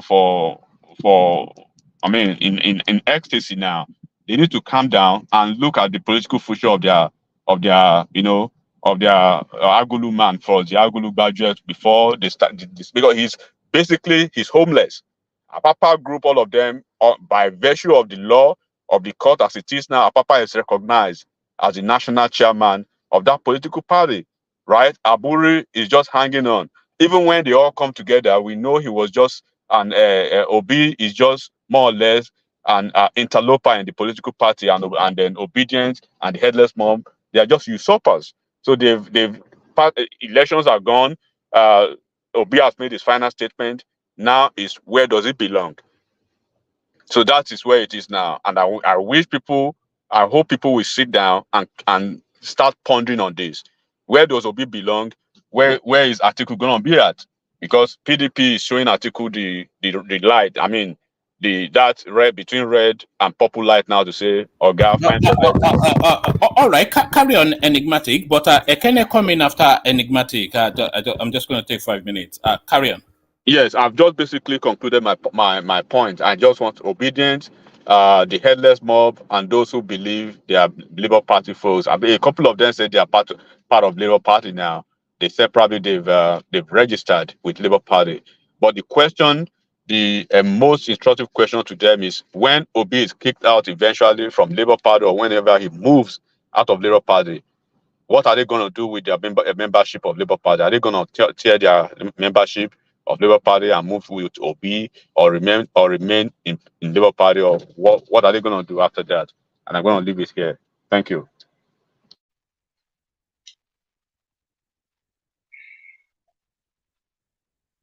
One man, go ahead. One man. Ekene, are you there? Ekene, go ahead. Yes, Then. I'm there. Go Yeah, you ahead. go ahead, brother.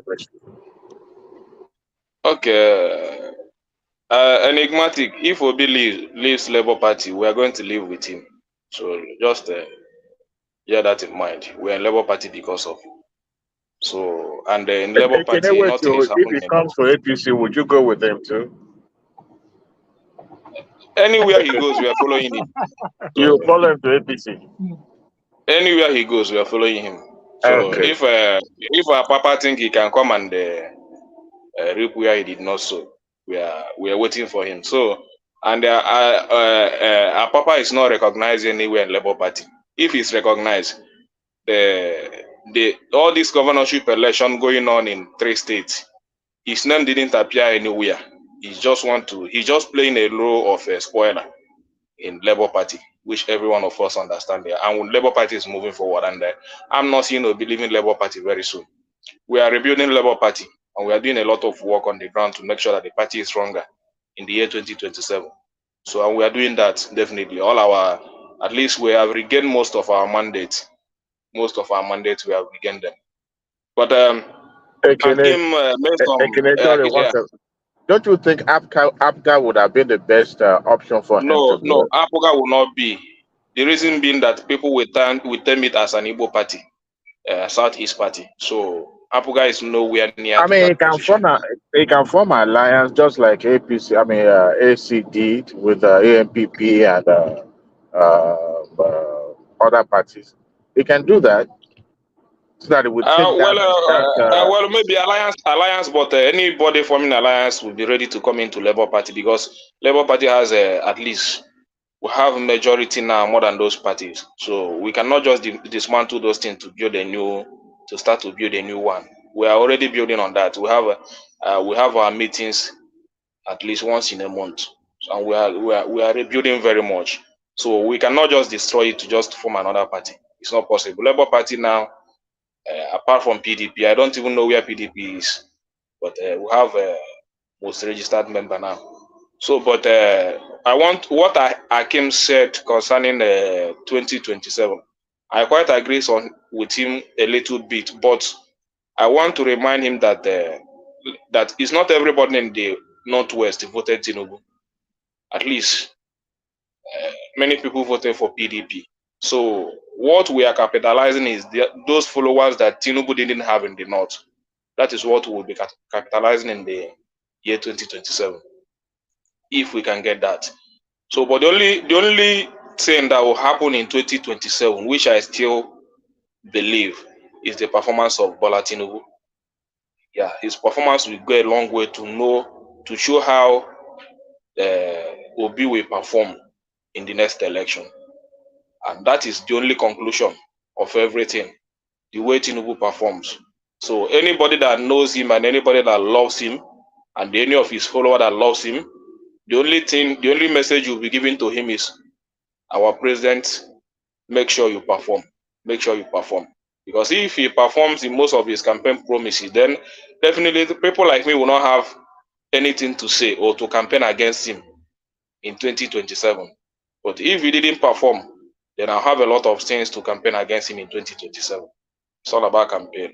So the price of goods, the price of food stuff is still very high. Many people are still complaining about that. Electricity is still there. Our children are not yet in school. All those things, he just needs 4 years to fix those things. So, and I've not seen anyone he has started. So he has not done anything in the educational sector. Our electric sector, nothing. Our economy, nothing has improved. So I don't know. I don't know when he's going to do that, but at least by now he would have started. That's the only thing that I know will not make me to campaign against him in the year 2027. But Obi having a chance, Obi have chance. We are still behind him, and I'm happy that he just came out to declare himself as a real opposition. You see, people thinking that he will just go there to take a position. No, I know him very well, and that position he has taken is the best, and we are following him. So There is nothing much to say about that. I'm happy that he responded to one man. One man drag him out. Yes, one man. I thank you for that. But he's just who he is. So coming to Daddy, we still love Daddy no matter what because I love Look, his personality. again, let me ask All you a that. quick question. What Yeah. what he said during his press conference and what Atiku said, do you see any similarity or any differences in what they both said? You know, I didn't follow the press conference. I was just following what one man was reading out because I was still in the market then. I just came back now and saw the clip from one man. I was just reading what one man was following what one man was reading out. But I will still go back to that press conference. Maybe when we resume in the night, I'll have more to say. But the only thing I'm satisfied that he came out to address Nigerians because the only thing I know is that Toby will not cause any problem in this country. He will not ask for violence in anywhere in this, which he has maintained till the end. He is a man of law and he has followed the law by going to the court, follow it to the end. Now the court has ended. And there is nothing that left for him to be than to be an opposition, which he has declared himself to be. So we still follow him because I love people that obey the law of law, which he has done very well. Nobody will say that in all his campaign, everything he has caused any violence in anywhere or provoke any violence in anywhere. If he wanted to do that, he has the opportunity to do it, but he calmed the situation down because he loved the country. So, and that country we are going to build it together, whether in opposition or the ruling party. Opposition is still part of governance. It's just for the ruling the ruling party to understand that and they use it to build their own strength. So that's all I want to say, Adewale. Thank you very much.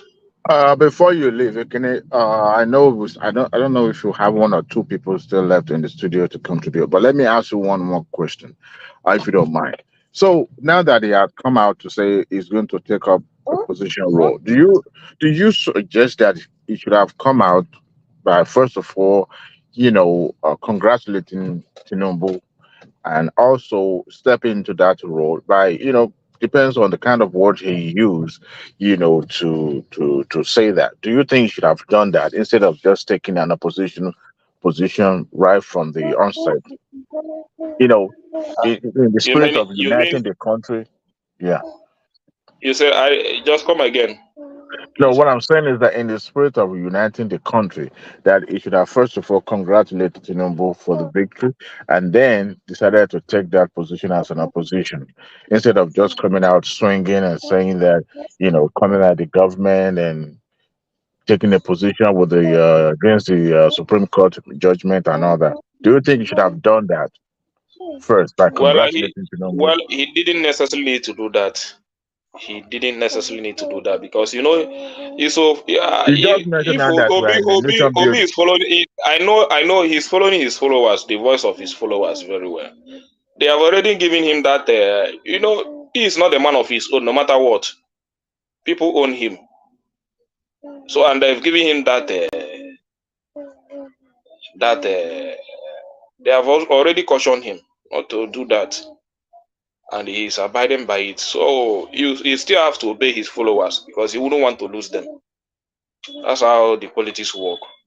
So so he didn't necessarily need to do that. The only thing he has done, everybody knows that he has accepted the outcome of the Supreme Court judgment, and he is ready to move on by saying he will be in opposition. So there is no better way to put it than what he just said. So that is the thing, Adewale. Thank you, woman. I would have, expected him to say, "Look, we have no country other than Nigeria that belongs to all of us together." I congratulate this, I congratulate that. However, we need He's to. already saying that if you listen to his speech in Edo State in the weekend, you will know that the man is passionate about the country. Not necessary for him to become the president of the country, but for the country to work, he made it very clear that Nigeria is a blessed nation. That the only thing that we lack is still leadership. So he made it very clear. So if he doesn't love the country, he wouldn't be saying that the country is blessed. That the country is a blessed country. So that is okay. So I never see him say anything bad about Nigeria. The only thing he complained is leadership. And I followed all his campaign. He never said that Nigeria is bad. He never said Nigeria is even the way some obedient used to put it. He never followed that narrative.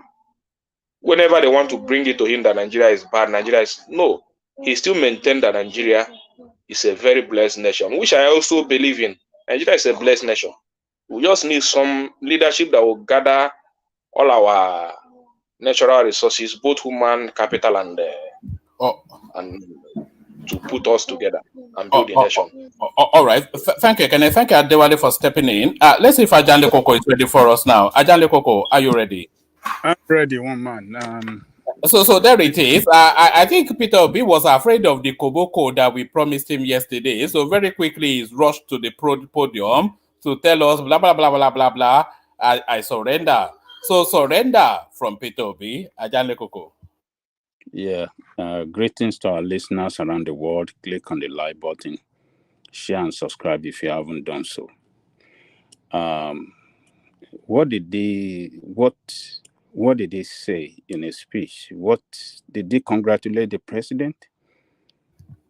He did not congratulate Tinubu, no. The first phase of the speech was to toe the line of Atiku Abubakar's speech to condemn the judgment, etc., etc. But where he landed was to acknowledge now that they're an opposition party, and that is how their politics is going to project towards the future. So by surrendering that they're an opposition party, that brings to a closure that 2023 cycle, and then he points direction for his followers. So he's now telling us now that going forward, it is opposition politics that he'll be playing. Did he give a prior notice to this media press briefing today? It came suddenly, you know. I didn't see it. You know, I only saw people reacting to it online, so I just hopped on. You see, one man, when we say here that Obi is an impromptu political leader, some people want to go after, or some people want to defend him, and some people want to continue to champion all these lack of leadership that this guy shows all the time. A strong opposition leader, political opposition leader in Nigeria, whether we like it or not, Obi is a strong political opposition leader in Nigeria. And for him not to demonstrate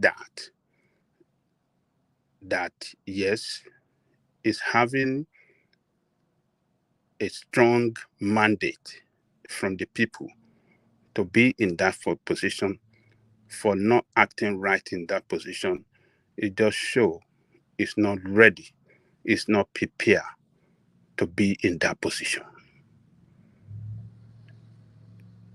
For him to urgently, or maybe how do I describe it, without notice, just come to the media and start addressing on issue that really matter, not only to you, but to your strong supporters across the country. Do you think Peter Obi is a selfish politician? Do you think he sees beyond his own personal ambition? Do you think he actually recognizes that he's leading a movement rather than pursuing an ambition?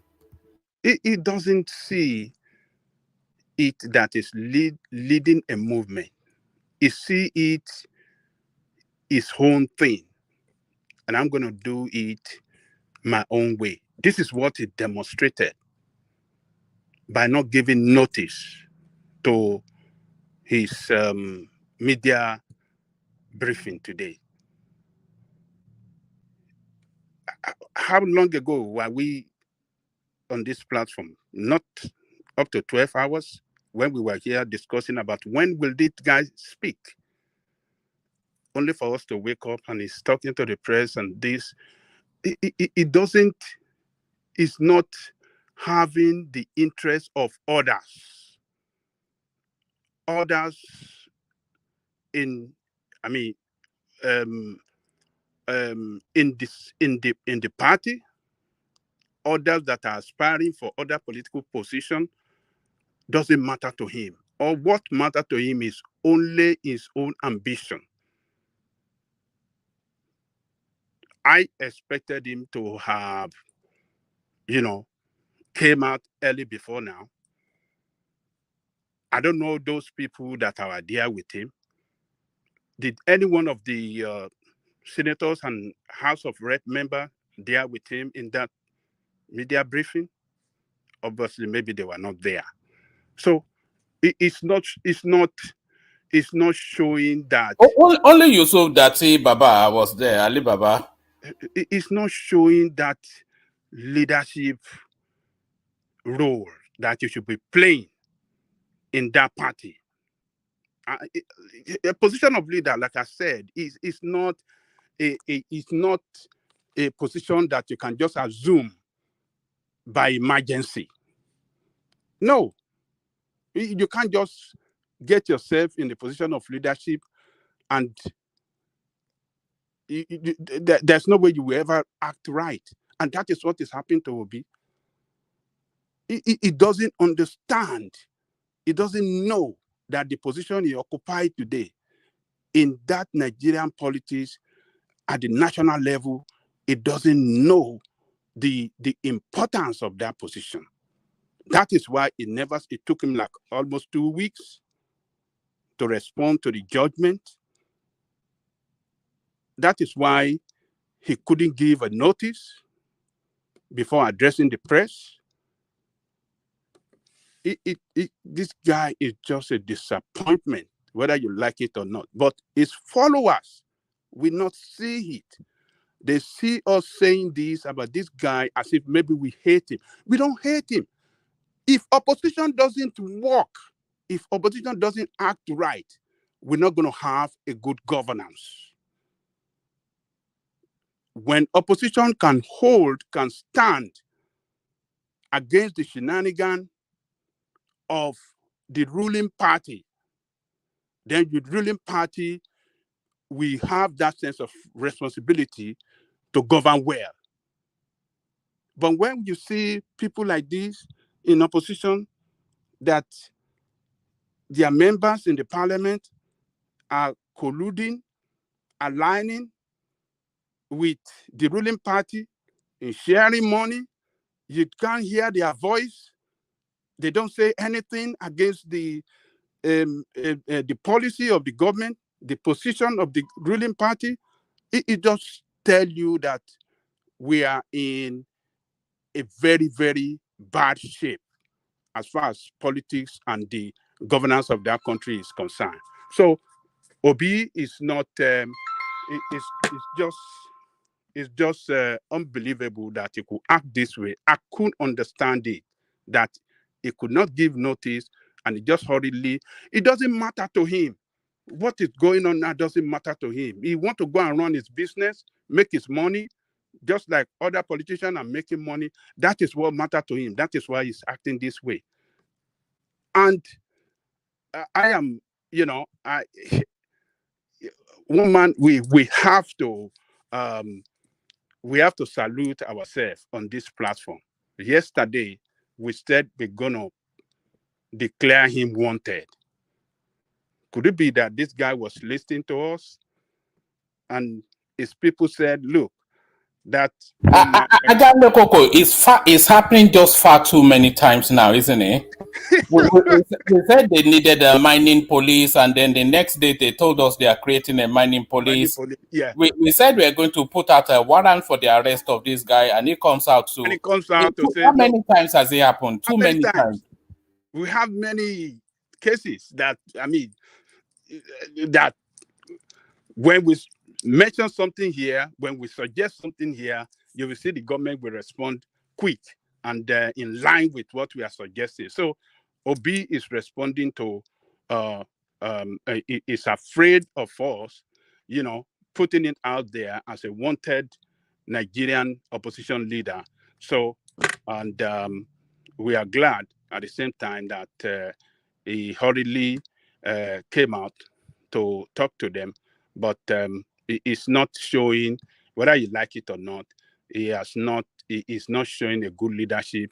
It's not showing that he's fit for that position, and it's not showing that he can really direct the opposition in the right direction that can hold the ruling party accountable to the way they are governing the country, and it's not showing that it's really prepared for this job, because the job of opposition is a real job, and the opposition must work well now so that that can get them prepared for the next election.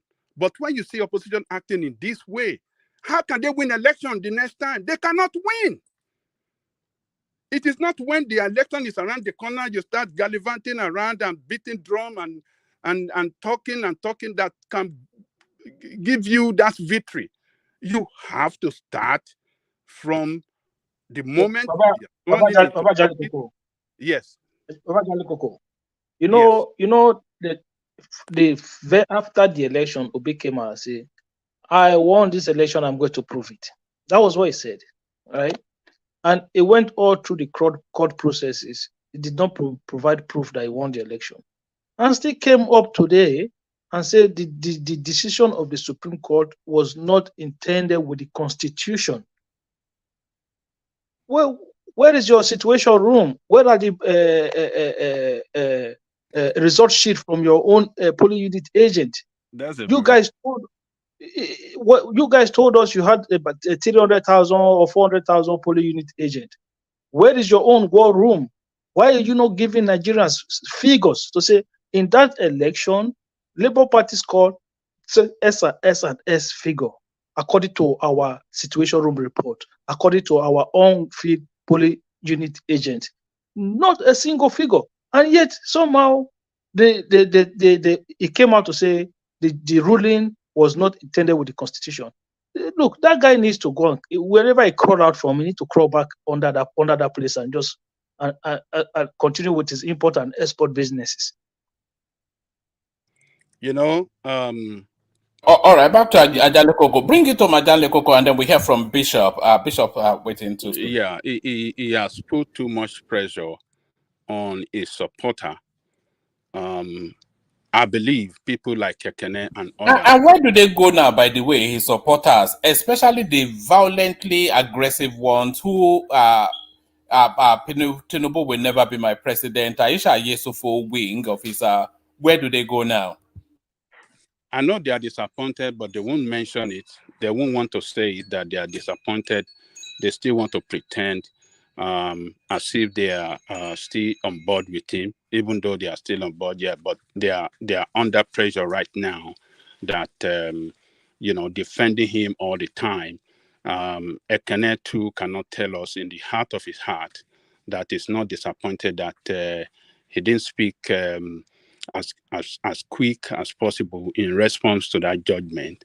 But it's just unfortunate that all of us, it doesn't know that his action affect all of us, not only the obedient, all of us in that country.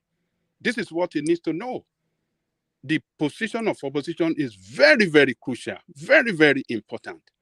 But when you see opposition laying back, don't talk, don't do nothing, don't analyze the policy of the government, the policy they are taking, as bad as it's going to affect us, enlightening the people, they don't know that the government will continue to run the country with a bad policy that will destroy all of us and not the obedient. Its role is very important. It affects all of us, not only the obedient. No, it should play a very...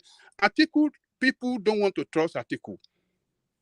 If Obi is interested now, if he believes that he is a real opposition party, this is the time for him to be speaking this is time for him to start preparing for the future. And people will listen to him because he still have some credibility than Atiku. You can't compare both of them. You can say, okay, they are all politicians, but person can still be more trusted than the other. And to every Nigerian or average Nigerian, they will still trust Obi than Atiku. So Atiku is old. I don't see him coming back in the next 4 years. Even if it comes back, will it be relevant? I don't think so. But Obi can still be relevant in the next 4 years if he's playing that opposition role effectively. By playing opposition role effectively is a way of communicating to the people, to Nigerian people. It's a way of campaigning to Nigerian people for the next 4 years. It's a way of telling the people, look, I know better than this government that is putting hardship on you, suffering on you. I can do it better.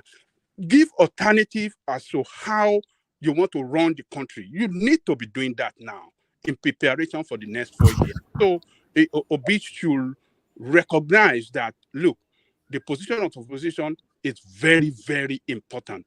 And if we play it effectively, yes, in the next 4 years, a lot of Nigeria could see him as a better alternative to this present administration. So I don't know. They shouldn't see what we are saying as if we hate him, as if we don't like No, them. they will see it like that anyway, but it doesn't matter. It doesn't prevent us. Yeah. You already know what the response is. Yeah, That you are we let tribalistic, them know. you are this, We that, don't and the hate other. you.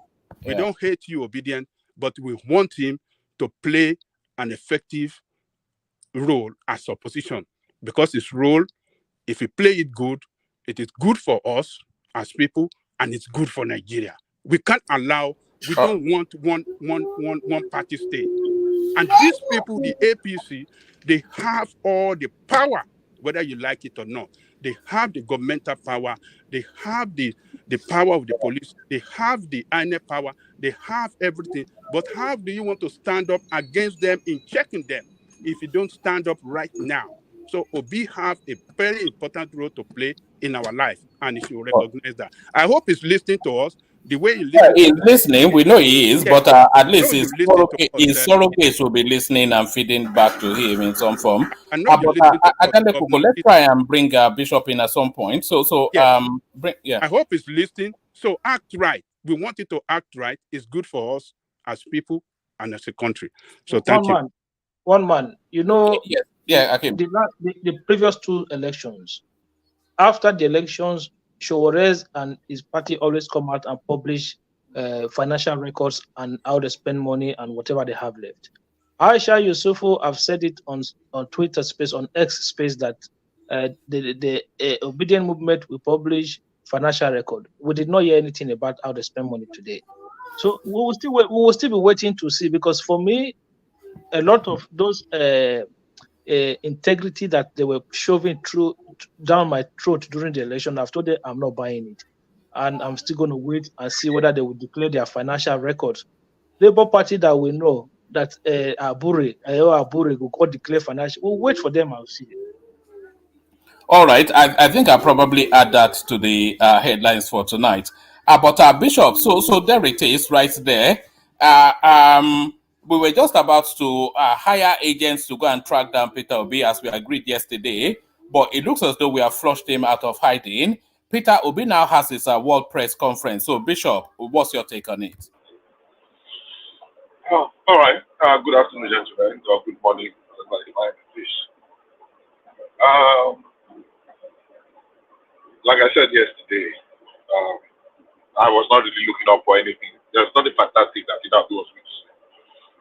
He lost the moment.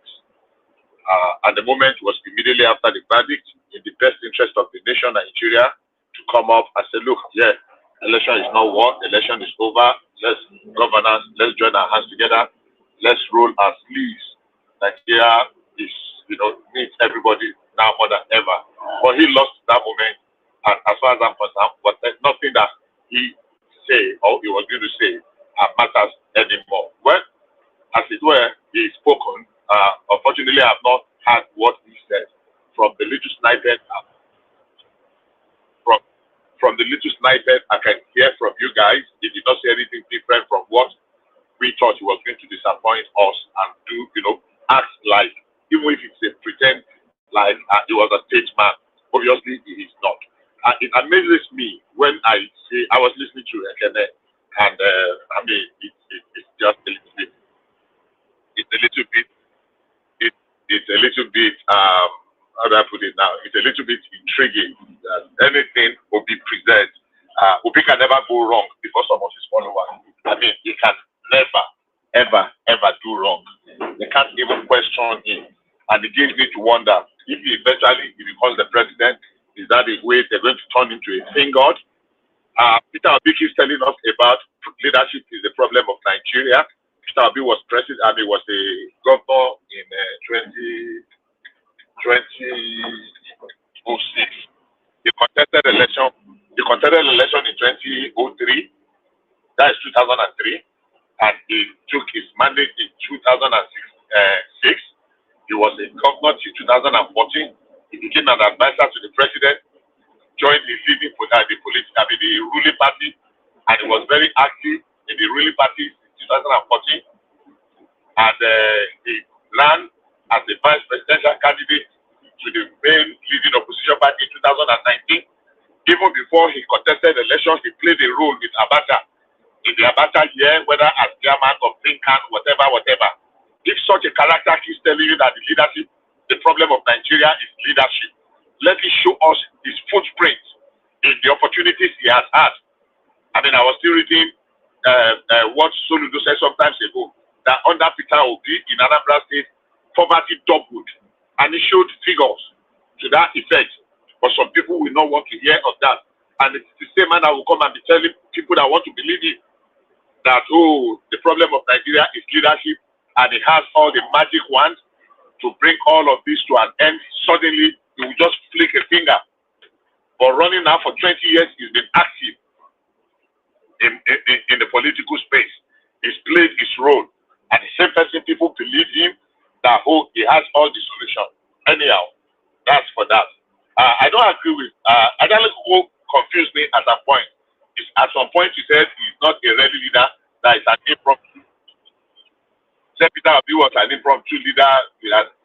Practically like an opportunist. In the second round, he said he's an opposition leader. Peter Obi does not have zero capability of being an effective opposition leader. I'm saying zero because zero is still a sum of, a positive number. If he has anything, maybe it's -0.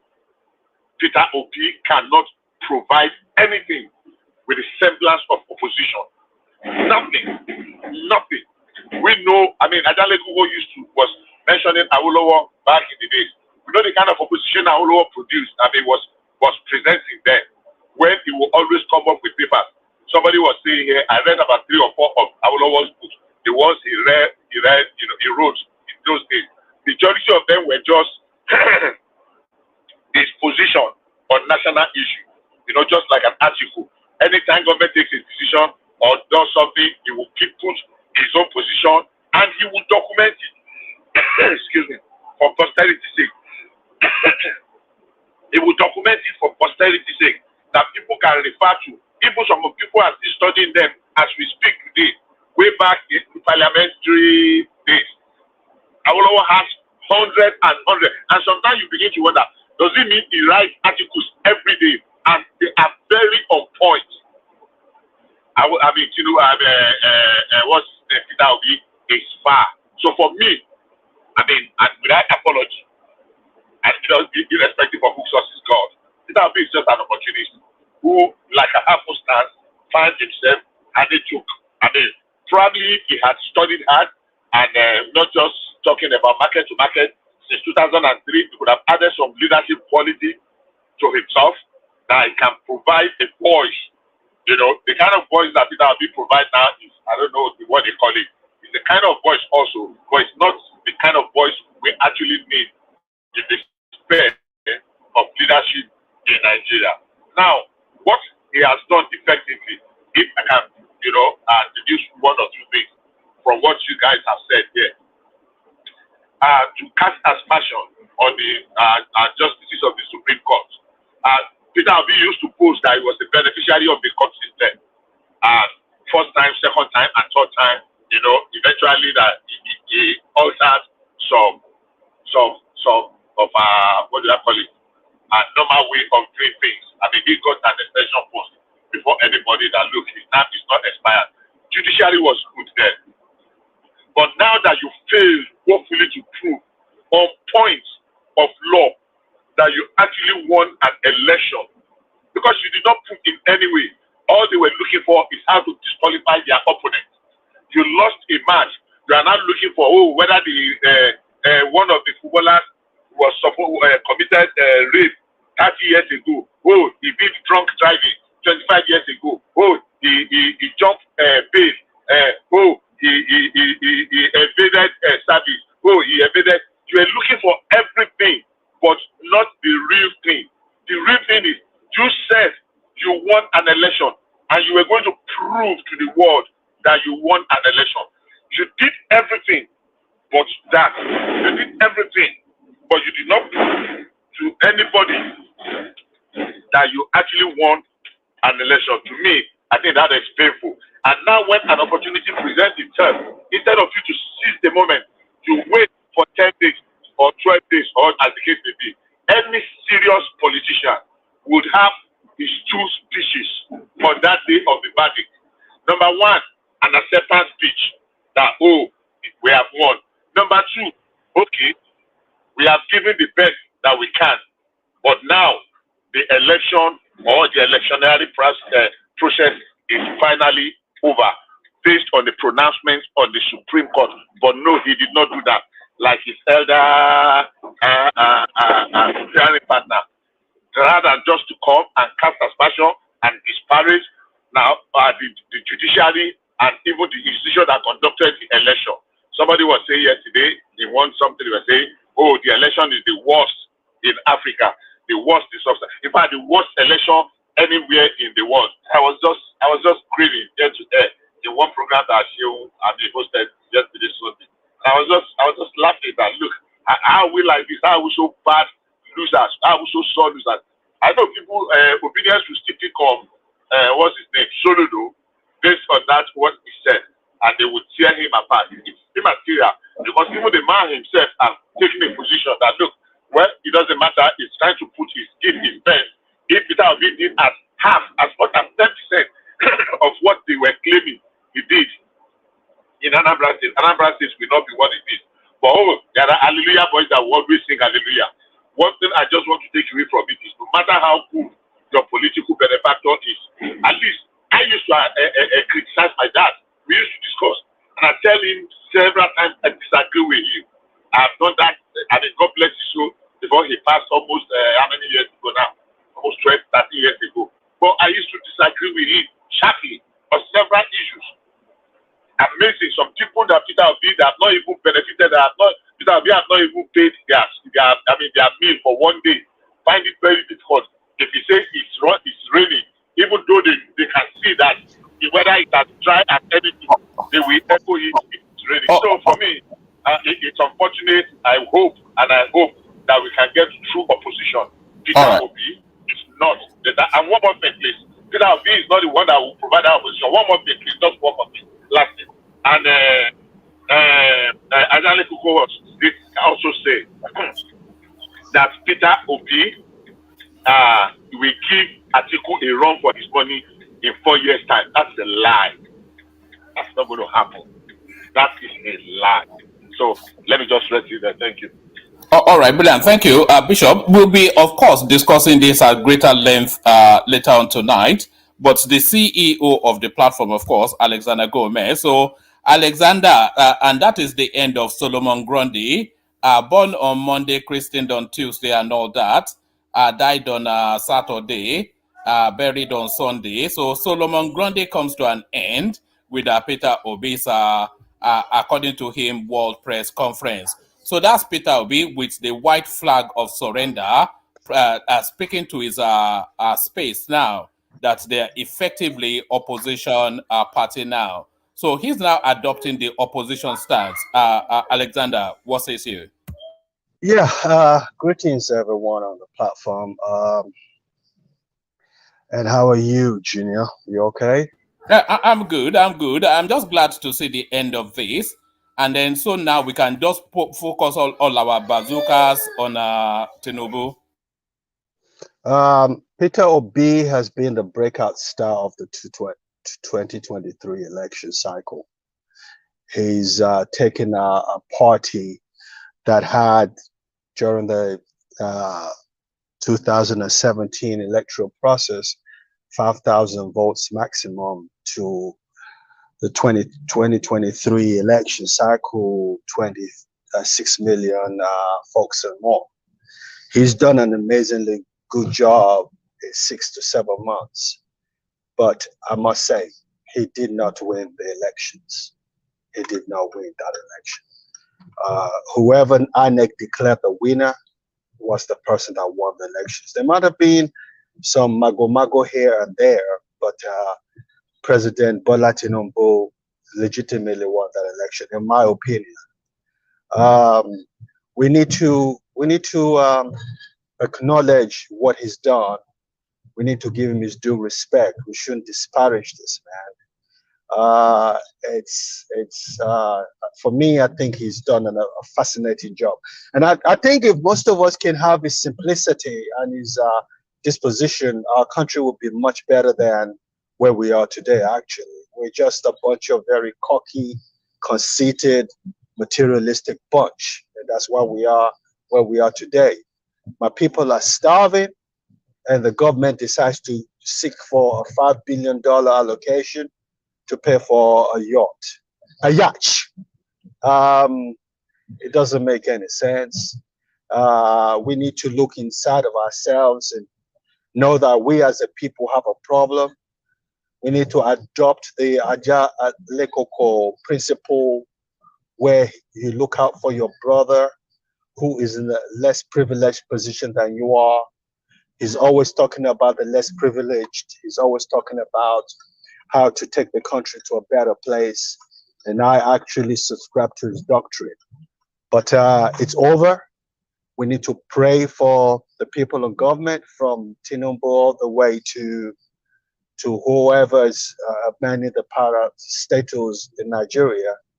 We need to see performance. We need to put back Nigeria to where. Alexander, do you think the obedience wants Tinubu to succeed as a president? No, they don't. No, they don't. They don't. And I think it's become a tribal issue. Quite frankly, I think you were the first one on any platform to acknowledge that, and I totally subscribe. They look at him from a prism, the prism of a tribe. He's a Yoruba man. He's a Lagosian. No matter what he does, it would never be good in the eye of the average obedient, unfortunately. But like I said, if anybody can take, and I want anyone to quote me on this, if anybody can take that country out of where it is today, it's Tinubu. He's got a hard job ahead of him. Sorry, Alexander, I'm not quite sure if you heard one outburst that I had with Morris is back, by the way. I'm sure you've noticed that Morris. I've seen it. I saw him yesterday. Yes, there was one day he pushed it so hard, and I just had to let rip a little bit, and I had to explain to him that Tinubu is singularly the most equipped person to govern Nigeria. He governed Lagos State successfully from 1999 till this year, actually, because we never left that government house when he took it from 1999 till he went to Aso Rock, and he transformed that space into a global city. And somebody that manages Lagos with all of its complexity and its diversity, there is no better preparation for managing Nigeria than Lagos State. There is no other state in Nigeria that you can manage that will prepare you for governing that country than Lagos, because Lagos is a mini Nigeria, and that's what prepares him. You're right. You're right. And he's got the international exposure. He's got the international contacts. He plays business internationally. I had a personal conversation with Kolata concerning Aliko Dangote and what I experienced doing business with this idiot. And the kind of network that Tinubu has we tap into it and bring foreign investors in the country, create employment, improve our GDP and all that. It can only get better. The country can't get worse than what it is today. The country is too rich on paper to go through what's going through today. What we go through today is due to bad management. We're not Ghana for crying out loud. My local government has more money than Ghana. What Ghana has ahead of us is patriotism and good management. We don't have that. Everyone, and I'm not going to exclude anybody. Everyone getting into politics, including Police Wale Gomez, they're all going in for their personal aggrandizement. I must say this. If I say this about my brother, same mother, same father, I can talk about it about anybody. So they're all in it for their personal selfish reasons. But these guys are there. They can make a difference because they got the wherewithal. My only reservation is I think he made the cabinet too Yoruba for my liking. I think it could be more. I don't see why someone like Magalu cannot play a role in this administration. I don't get that. But he has his own personal reasons. Madame Zita has said it on the show that he has to surround himself with people he can trust, and I think he's done that. We just need to pray for our country, let people go back to the boardroom and go do their homework. Fortunately or unfortunately, I can't see this man, bar any or unforeseen circumstances, would not make him rule for the next 8 years. So that's my position, one man. It's over. Right. Electioneering is over. We're into governance right now. And when we see the government going wrong, like allocating money for the office of the first lady, we need to call it out. Whatever. We don't need to be overly pro Tinubu. That wouldn't make any sense. Where he's going wrong, call him out. Where he's done the right thing, give him his kudos. So that's my position, one man. Thank you for having me. I'm driving and I have to go. Yeah. All right, brilliant. Listen in the background as Kulata joins us. So Kulata, no matter how far and long the journey is, there's always a destination, and we have birthed at that destination. So born on Monday, christened on Tuesday, married on Wednesday, but on Sunday he was buried. The end of Solomon Grundy. Peter Obi's press conference, I'm not sure how much of it you caught, but the first half of it was to speak to a regurgitation of what Atiku said, but the latter half of it was then to explain to his space that they are now an opposition movement. So that is Peter Obi, the white flag of surrender. Kulata. Ladies and gentlemen, Judgement is over. I didn't say to it. You are breaking heavily. Are you driving? Oh, I mean, all right. You know what? Give me like 10 minutes.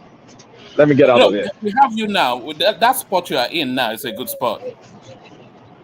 Okay. I said, do you hear me say, ladies and gentlemen, the Judgement is over. No, I was expecting you to say, ladies and gentlemen, we got him, like in Saddam Hussein. That's my own interpretation of we got him. So I think right now we can rest. All this obedient, blah, blah, blah. It's time it dies. Like, yeah, I wish he will become a credible opposition party, so at least we can push Tinubu to succeed. That is what I will expect. I mean, enough of all these election shenanigans. Like, we all knew, like, it did not win anything, not even close to it. So let's just move on. So moving on means, come on, call out the Tinubu. It should be, I mean, nothing stops him from forming a so-called parallel government, whereby when Tinubu makes a move, it will kind of like say, okay, this is what I will have done. Just kind of like keep criticizing and pushing, and he should try and expand his base. He's lost a lot of his base. Like his Southwest base is decimated right now. It's not Christian base and not central. It's decimated to a large extent. So he needs to kind of like regroup and try and make incursions into the north. Try and overcome Yes Daddy. Like just make that like something of the past. Be spending time in up north, core north, northwest, in the mosque. Make it be like a natural thing to you. Don't look like a fish out of water when you are with cold No, he northerners. hinted at that in the course of that speech that he's going to expand more into the country. He better do that because he needs that. If he's ever going to have a shot in anything in the future, of course, 2027 is out. I mean, 2027 is out of it. Not going to win anything in 2027. Tinubu is going to use them for the same thing he used them for because it's useful to Tinubu to divide the votes. So if he's strong again in 2027, it's going to act as the spoiler. But post that, I think he needs is now a Nigerian leader, a genuine, authentic one. So he needs to act the part. He needs to like, he knows how to act. So I'm going to give that to him. But he just needs to kind of like step it up, move into all sorts of funny corners, keep pushing, keep pushing, keep pushing. He may not make it, but at least it will get the Southeasterners a step closer to making it because it will take them from that sense of order, I mean, otherness, like I mean, that chip on the shoulder of otherness. It can help them take that away and bring them closer to governing the country. But unfortunately, it's not going to happen in 2027. Nor did it happen in 2023. It's just not going to happen. We all know that. So, really, if I look at it from a practical standpoint, it's been a career for him. It's not going anywhere. Even though I'm encouraging it. A lot of people, Kulata, even Akim in his submission, he was explaining to us that this was essentially a one-shot deal for Peter Obi. It's a one-shot deal. 2027, the North will either try to seize the power back from Tinubu, or they will vote for him to complete his second term so that the power comes to them. They are not going to vote for another southerner who then will have a complement of 8 years to then keep them out of power for 12 years. So essentially, it's a one-shot deal. He tried. He huffed and he puffed, but he did not blow the house down. No, he tried. He tried. You took me back to what's it called, the kindergarten. He off that boss, but couldn't go. He tried. He tried. He tried. But he should keep trying because when you look about it, by the time this is coming back to the south, it will be a tragedy to get the southeast skipped again because as it is right now, they're very much irrelevant compared to the south. Let's just be honest. Because when you look at Nigeria, apart from population, which I don't even know, like the population of South is just because South is not an homogeneous block. But when you think about South, from an economic perspective, they are way bigger than the Southeast. From a positioning perspective, they have more powerful offices. So look at it. The South, if you think about it, not from an ethnic standpoint, from a regional standpoint, the South has dwarfed the Southeast. Even the North Central has dwarfed the Southeast. The Southeast is actually struggling with the Northeast right now when it comes to the economy, when it comes to the size, when it comes to everything and relevance. Southeast is essentially done. If not for this OB that just given a shout, and if they miss it, it means the South will just take that natural place. And I think they've even taken it. Let's be honest with ourselves. I think South has taken it. So it's you know what this electoral cycle has taught us. After the haze has cleared from the euphoria of the Peter Obi space, if we start to unpick what's happened, what Peter Obi has done, not even this, let's leave Peter. What this cycle has shown us is to demystify the Southeast as any political potency. Because Buhari won his election without Southeastern vote, Tinubu won an election without Southeastern vote, which is to tell you that within the electoral cycle, and we've seen a real, because of the sort of elections we run now, which is a truer representation of figures, we've seen the potency of their votes, and it's not that much. You're right. I mean, it's hard to kind of look at it this way because I mean we all started together 3 regions, each major tribe dominating each region. But right now, when you think about in terms of political regression, the Southeast has been the only one that regressed politically because there's no there's just no sway in the power dynamics of Nigeria, not enough sway. And with block votes, routine block votes, twice in a row now, where they're voting 90 something percent to a losing candidate, actually 3 times in a row, not even twice in a row, 3 times in a row, 2015, 2019, 2023. They gave their block votes to a losing candidate 3 times. Think about the impact of that. If I'm a politician, it means I don't need them. Do you get what I'm saying? They're not a winning Yes. bloc. What Adeola is saying to you in the comment section, Kulata, is that do people actually even need to pick their deputy from the Southeast anymore? Knowing No, what, yeah. no, you don't have to. You can just go to the South. That's what I'm saying is South has taken over the Southeast politically. It's just taking over. Those are just the facts. And when it comes to economy, they're bigger. When it comes to relevance, they're bigger. When it comes to proximity to even the ocean, I mean, they have everything. From the 60s to now, it's a 180 degrees shift from the dynamics that used to be in the old Eastern region. And that's just the raw political truth. And is Peter Obi the renaissance of the Southeast, or is the final burial when it comes to politics? So people don't misconstrue my words. When it comes to politics, as in ruling Nigeria, I don't know. If it doesn't do well in healing the, No, you are being somewhat diplomatic there. You do know, you saw the figures and you saw what played out. You do know. but miracles happen now. Things can change. But we may be having, honestly, okay, let's be honest with ourselves, right? I don't see the comeback from this, given the fact that nobody even they're not a beautiful bride politically anymore, right? So it's hard overcoming that. It's extremely difficult to overcome. Nobody will go and seek you because they know they don't need you. And it's been proven 3 times in a row, back to back, except there's a tectonic shift. Like, let's say Tinubu messes up right now, and then the North decides to pitch their tent and take the Southeast and the South Side and join them together against the Southwest. Okay, that's where maybe something is possible, but the Northern will probably use their more stronger political figures in the South than the Southeast. So at the end of the day, it's still going to go to the South. Even trying to think through my thought process, because it's still going to go to the South. That's the new political trilogy in Nigeria: Southwest, South, and the North.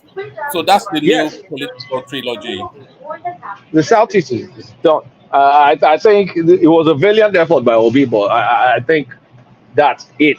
But it's not. When I say done, guys, when you're listening, I'm talking about politics, not done. They're doing well. They're great people and all. No, I don't mean that. I mean that from politics, power dynamics in the country. That power dynamics is lost. Except we want to kid ourselves. It's lost. I mean, even look at leadership in this country right now. Look at leadership. If not for the Minister of Works, right? Who else? Who else? The guy that could have been something. So, we rest assured this statement of yours will be re-echoed on Saturday. Who gives a shit? I'm telling it, I'm saying it as it is because I'm thinking on my feet right now. I'm just pulling your leg, but that's obvious. It will be re-echoed on Saturday. That's fine. But it's just the truth though. Let's be honest with ourselves. Do you see a coming out of this? Because if I want to do anything, the money, the power, the population, the influence on the country is in the South. If they want to shut down the economy, it's the South that can shut down the economy. The Southeast has effectively immolated themselves and shut the economy of their region by themselves. The country moved on, right? If that happens to South, so think about that from an economic standpoint. Think about that from a political standpoint. Then you can see what I'm saying, that this is almost like the last hurrah. that we're seeing until maybe 2055. And that's a long time. That's a long, long, long time. So, man, I don't know. I did not listen to Obio, but I mean, it is either is the end of that chapter or a renaissance. Who knows? Like I said, this is just my first take at it, thinking on my feet. You can go and listen to him if you like. We'll certainly be playing him in the evening session. But really, there is I'm not, nothing out of predictability from anything that he had to say. You know, he only had 2 spaces to go. He either throws his people on the street or he Colata. surrenders to the Supreme Court judgment. The throwing his people on the streets is not feasible. that So window is gone. he couldn't really do that to get them ensarsed. So he just went and did. It was just a bland. But the only thing that will strike you was that Dati Baba was there with him. But in earlier discussions, we were saying, and I was insisting that is the last time in history that we'll see those 2 characters straddle a podium together. So that was their last outing as a couple. I think so too, because I mean, if you could not, yeah. Don't bother watching the video. It's just a copy and paste of what people say. Don't bother yourself. I did not even watch articles on. Why will I watch a video? I'm not going to watch it. I have better things to do in my time. Since the election has been lost, I've been struggling trying to follow all these things, except maybe when I'm making fun of obedience. Because, okay, that one, they sweet my belly. But really, I'm not that interested in Obi anymore. So I'm not going to watch it. But from a Dati Ahmed standpoint, look, when was the last time you actually saw Dati Ahmed say a word? When was the last time you saw it come today? Dati Ahmed has gone on the ground now. Like, brother is now working with vice president. And Ahmed will continue doing that head. Money is funding those universities. I'm sure he wants to keep that pipeline flowing. So he's not going to go there and mess up because of some obedience. So I will agree with one man. You probably will see those 2 guys together for more. That chapter is gone. And the other thing, Kulata, is that Peter Obi's political cachet has grown so exponentially now that he can, if he chooses to run again, pick from the top tier of the north. So he doesn't have to go to the street to go and speak some. He can actually get a quality sort of a person down, given all that he has crescendoed to land himself where he is now. Yeah, it doesn't have to pick from the bottom anymore, because he had no choice but to pick Dati Ahmed. But now at least he has some cachet to kind of like pick top tier or second tier or something, but no longer bottom. He won't be doing bottom feeder pick again going forward. But look at what Tinubu will do. If Obi is still relevant, Tinubu will keep Obi relevant because there's a reason. And it will keep Obi relevant but keep his scope more limited. So Tinubu's interest is to keep Obi's scope where it needs it to be, which is just the southeast, right? Curtail all that Lagos shenanigans, curtail all those stuff, expand the southwest, keep whatever is going to keep in the north. Because at the end of the day, just get that how many million votes, the 3 million or 2 million votes that come from the southeast, take that away from the opposition, split the north. He will have better chances now, of course. Now, he has more chances for shenanigans. Like, I was talking to a friend and he was telling me the extent Tinubu is enshrined in the government. Like, Tinubu was not a government person when they started prosecuting Emefiele without Buhari's consent. That was all Tinubu that were going after Emefiele. Buhari did not sign up for that. All that time Emefiele ran abroad and all. Guess who was behind this prosecution? But because he has a lot of people. You see, he seems to have hold of the guy in the DSA, Yusuf Bichi, which curiously Yes, you would think was a Buhari man, but he seems to be a Tinubu man. he's a Tinubu man. Tinubu is a very powerful guy. Like, he's done too many people way too many favors. And now that, I mean, is it by accident that they can't even do a freaking strike with every single thing that the country has been going through? No strike. They can't. So look, 2027, if you're not in any ambition for 2027, you can as well forget it. You can as well just forget it.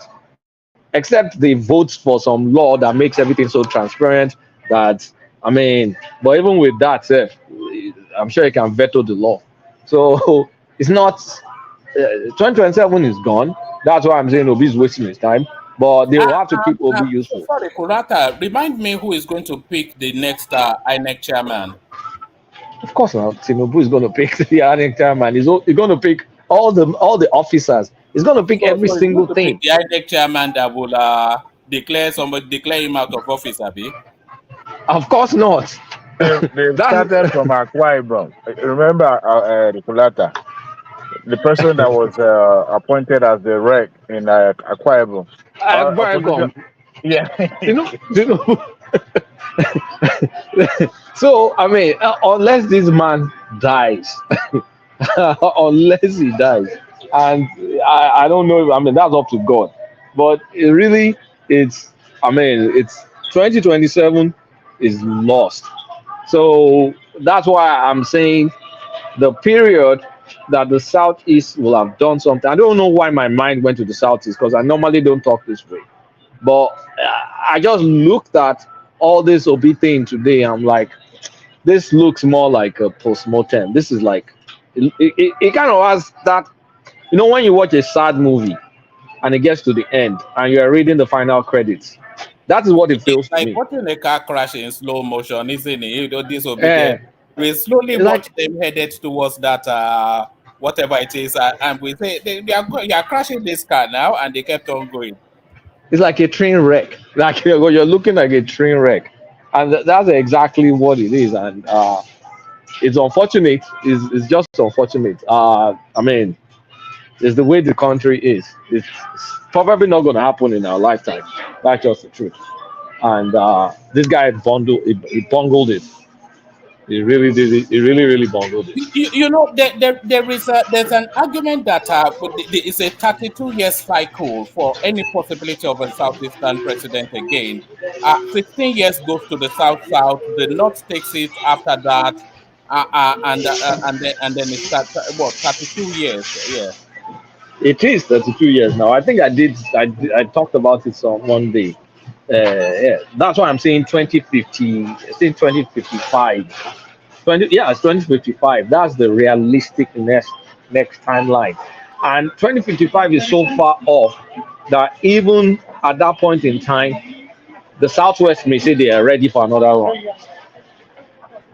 Because in 16 years' time, if it's going back to the South will have a better shot at it, given what happened now. And the next goal, the Southwest may say, oh, okay, our local again. So you see that it's more like... Yes, now, because then they would have been out of power for 20-something odd years, so there's that, they can present that argument. They can present the argument. So it's kind of like a reversal of fortune from the 60s to now, from that old eastern region. That has changed permanently. Kulata, changed permanently. I have a question for you. Yeah. If Obi had come out today and said, look, fellow Nigerians and fellow obedient, look, the election has been won and lost. There has been a winner and also there has been a loser. However, we need to support the government of the day, but we will remain in opposition. We'll make sure we challenge the status quo, blah, blah, blah, and, this and that. Would that have made a change in the way Obi is being perceived? The way it's perceived, it could, well. The way it's perceived, that could bolster his perception as some person that is beyond fight, that is above board politician. That could bolster him. But the way it's perceived among his own crowd, it will F him up. Because um, if you notice lately, obedience have now been coming out to criticize him the way we have been criticizing him all along, calling him feckless, calling him wishy-washy, all those kind of things, because they expected, they're all in for a fight. And this guy is kind of like not a fighter like the way. Look at that crazy lady that came on that show with some stranger. That's the kind of like stereotypical attitude of those obedient. But the way the guy delayed, he did not take it. It took his time to come out. He came out. It was wishy-washy. So they are now looking at him as some feckless guy, but they have no choice. But I'm telling you is they they want to fight, but there's just no fight left. So the person they picked, they're just finally finding out is not that kind of person. So from the border country, that would have been better for Obi because it would have just been, oh, okay, this is a decent politician, is this? But for his core followers, Do, do you do is a you think the weakling. country do you think the country is the poorer for it for the sort of politics that will be played? PDP now dead in the water, even doing all right to Tinubu and all that. The only guidance now we're getting from the obedient space, but is it sufficient enough to hold the government to account, given the sort of leadership and narrative they have? Now, effectively, Obi made APC stronger because Obi weakened opposition. Opposition didn't like them. And the kind of politics Obi played just it makes the country worse off because now not everybody will coalesce and speak with one voice against APC, right? Because now opposition is split. So one person will be saying his own, Atiku will be saying his own. At the end of the day, it's just noise. Assuming Atiku and Obi were both saying the same thing, aligned in the same thing, making the same kind of moves, then there's a shot to kind of like shaking up the ruling government. But right now, as it is, Obi just going be in his own corner making noise, and then whoever PDP puts there will make their own noise. So the resultant effect is Ocean in Yoruba is like diluted. It's just diluted opposition. That's what I think. But like I said, except he's a miracle guy and he pulls off some stunts and just No, collapses everything. there is really not to. And by the way, well done, Peter Obi, because he made this cycle interesting. But I think everything to be seen has been. He cannot replay what he played in this cycle in the next cycle because the political space is now aware of his politics and they will of course counterweight it. So he has to look for a new sort of politics, which I'm not sure. I will see his build up to 2027 if he has the capacity for that or not. But I want somebody else to take charge of that obedient space because I think it's too important for us to let it dissipate. Who? There has to be some. If they pull from that Dele Faro to me, not that he should lead it, but his sort of narrative, which has some sort of coherence to it. If that narrative can lead that space, then we might be able to. It might evolve into something. But if they let that Aisha Yesufu sort of narrative lead that space, then it will just be nothing changes. It just be the vacuous noise. Oh, Just the yeah. one man, sorry. What's the difference between the Lefatoro and Aisha Yusuf? He's able to string a coherent, a disagreeable but coherent narrative together about what you just They're exactly the same. They're exactly the same. You think they're exactly the same? They're exactly the same. But it's worse.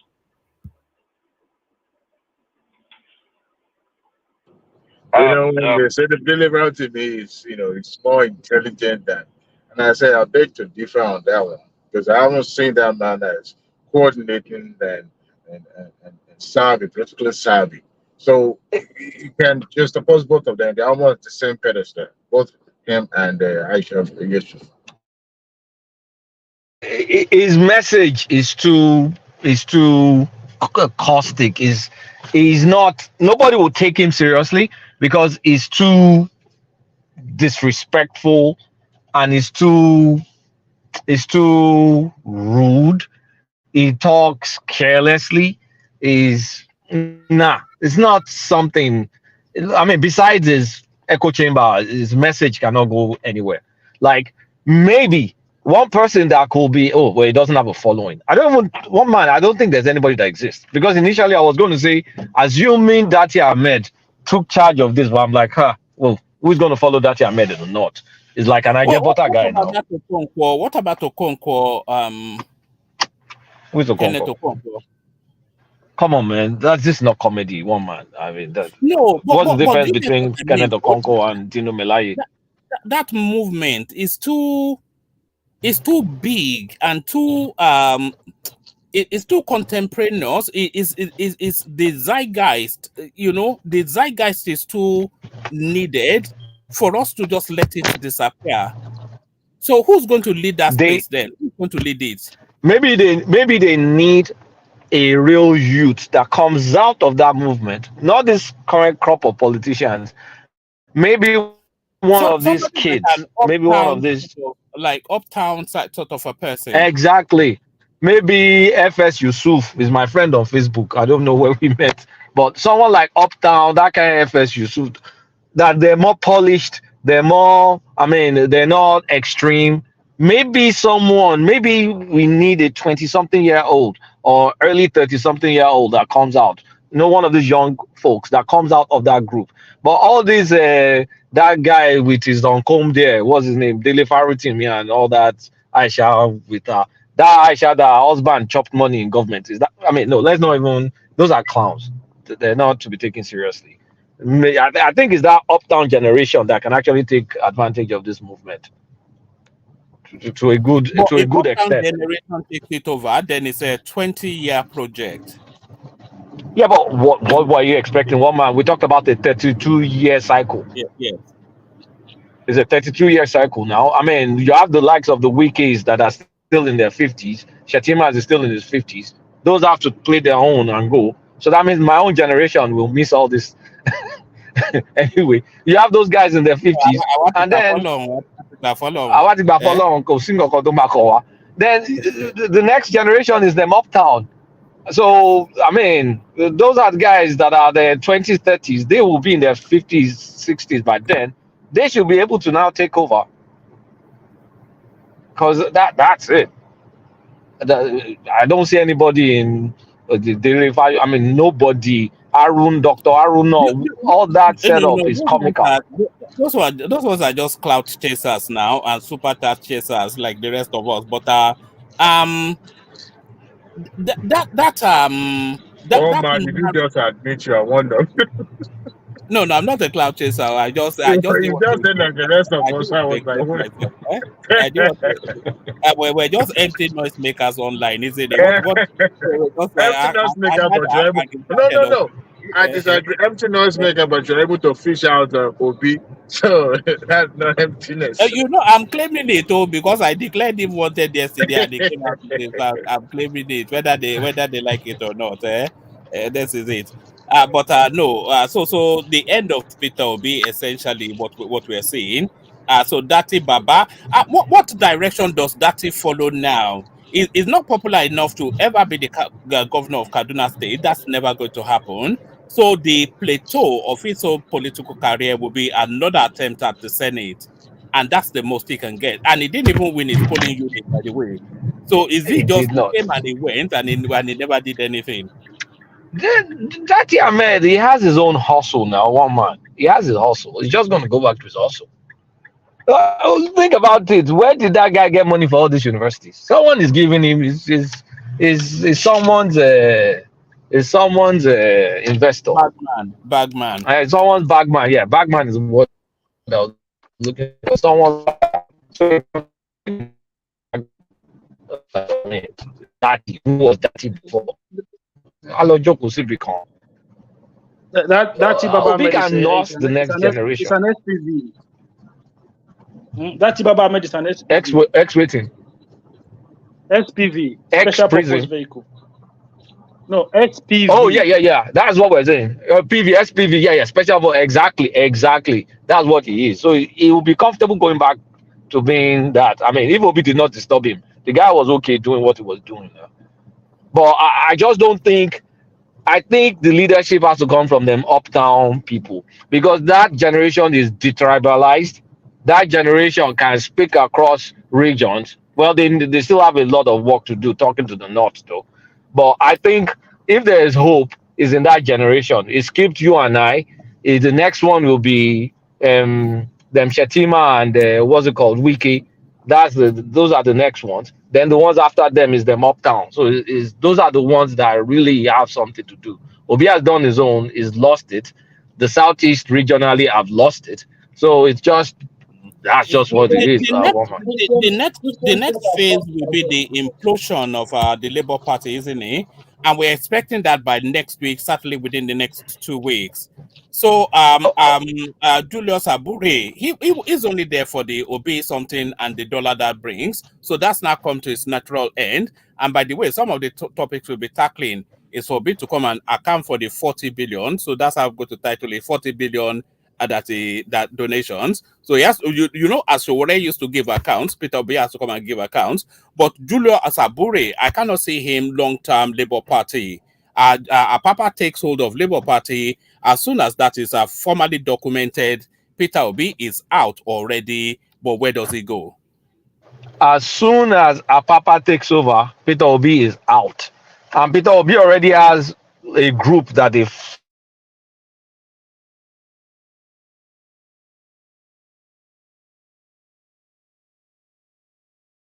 Sorry, have you lost me or have you lost Kulata? No, I think you guys lost me. I just switched from I switched to Wi-Fi. I'm just getting to my garage. From analog to digital. Okay, carry on. I'm saying, yeah, go ahead. Just 1 second. Just to buttress what you just said now about the generations that are detribalized. Not quite long ago, a nephew of mine who is also going to school here from Nigeria, he came over here to go to school. So he has a friend, and I wanted to meet the mother of that friend of his. So I was asking, which part of Nigeria did they come from? He found it offended that I was even asking in the first place. My wife was like, wait a minute, we were just trying to, there's a way Yoruba, when they meet, there's a way they approach each other and other part of the country, just to get to know who they are and all that. But he was offended. So when we asked that, why are you taking offense? He was like, no, it's kind of like weird, for them to be asking each other where their parents come from and this and that. So I was, wait a minute, in your generation, that's what you believe. Say, yeah, we don't ask that. This will be out of place for them to be asking each other where their parent comes from. I was shocked. I was completely shocked. So go to point what you said about being detribalized or completely different orientation. I think the rest of the 20th going to 30s, if they take over the power in Nigeria, it's going to be a different dynamic. Go ahead, Kulata. Yes, that's exactly spot on, and that's the only way you could see things shifting back to the Southeast or whatever. When every Nigerian identifies first as a Nigerian and not by tribal affiliations, that's when our politics will change. And it's that 20-something-year-old right now that I think can do it. But the current generation, my generation, no, it's not going to happen. It's simply not going to happen. It's done. So that's my take on it, one man. All right. Enigmatic, did you want to have a word before we start to wrap up? And anybody else wants to chime in before we start to wrap it up to meet later? Enigmatic on D. Yeah, I just want to say Kulata basically, he has done justice to the conversation. I believe he brought it home for everyone. He touched all the topics and the politics, the dynamic politics of the South is going forward.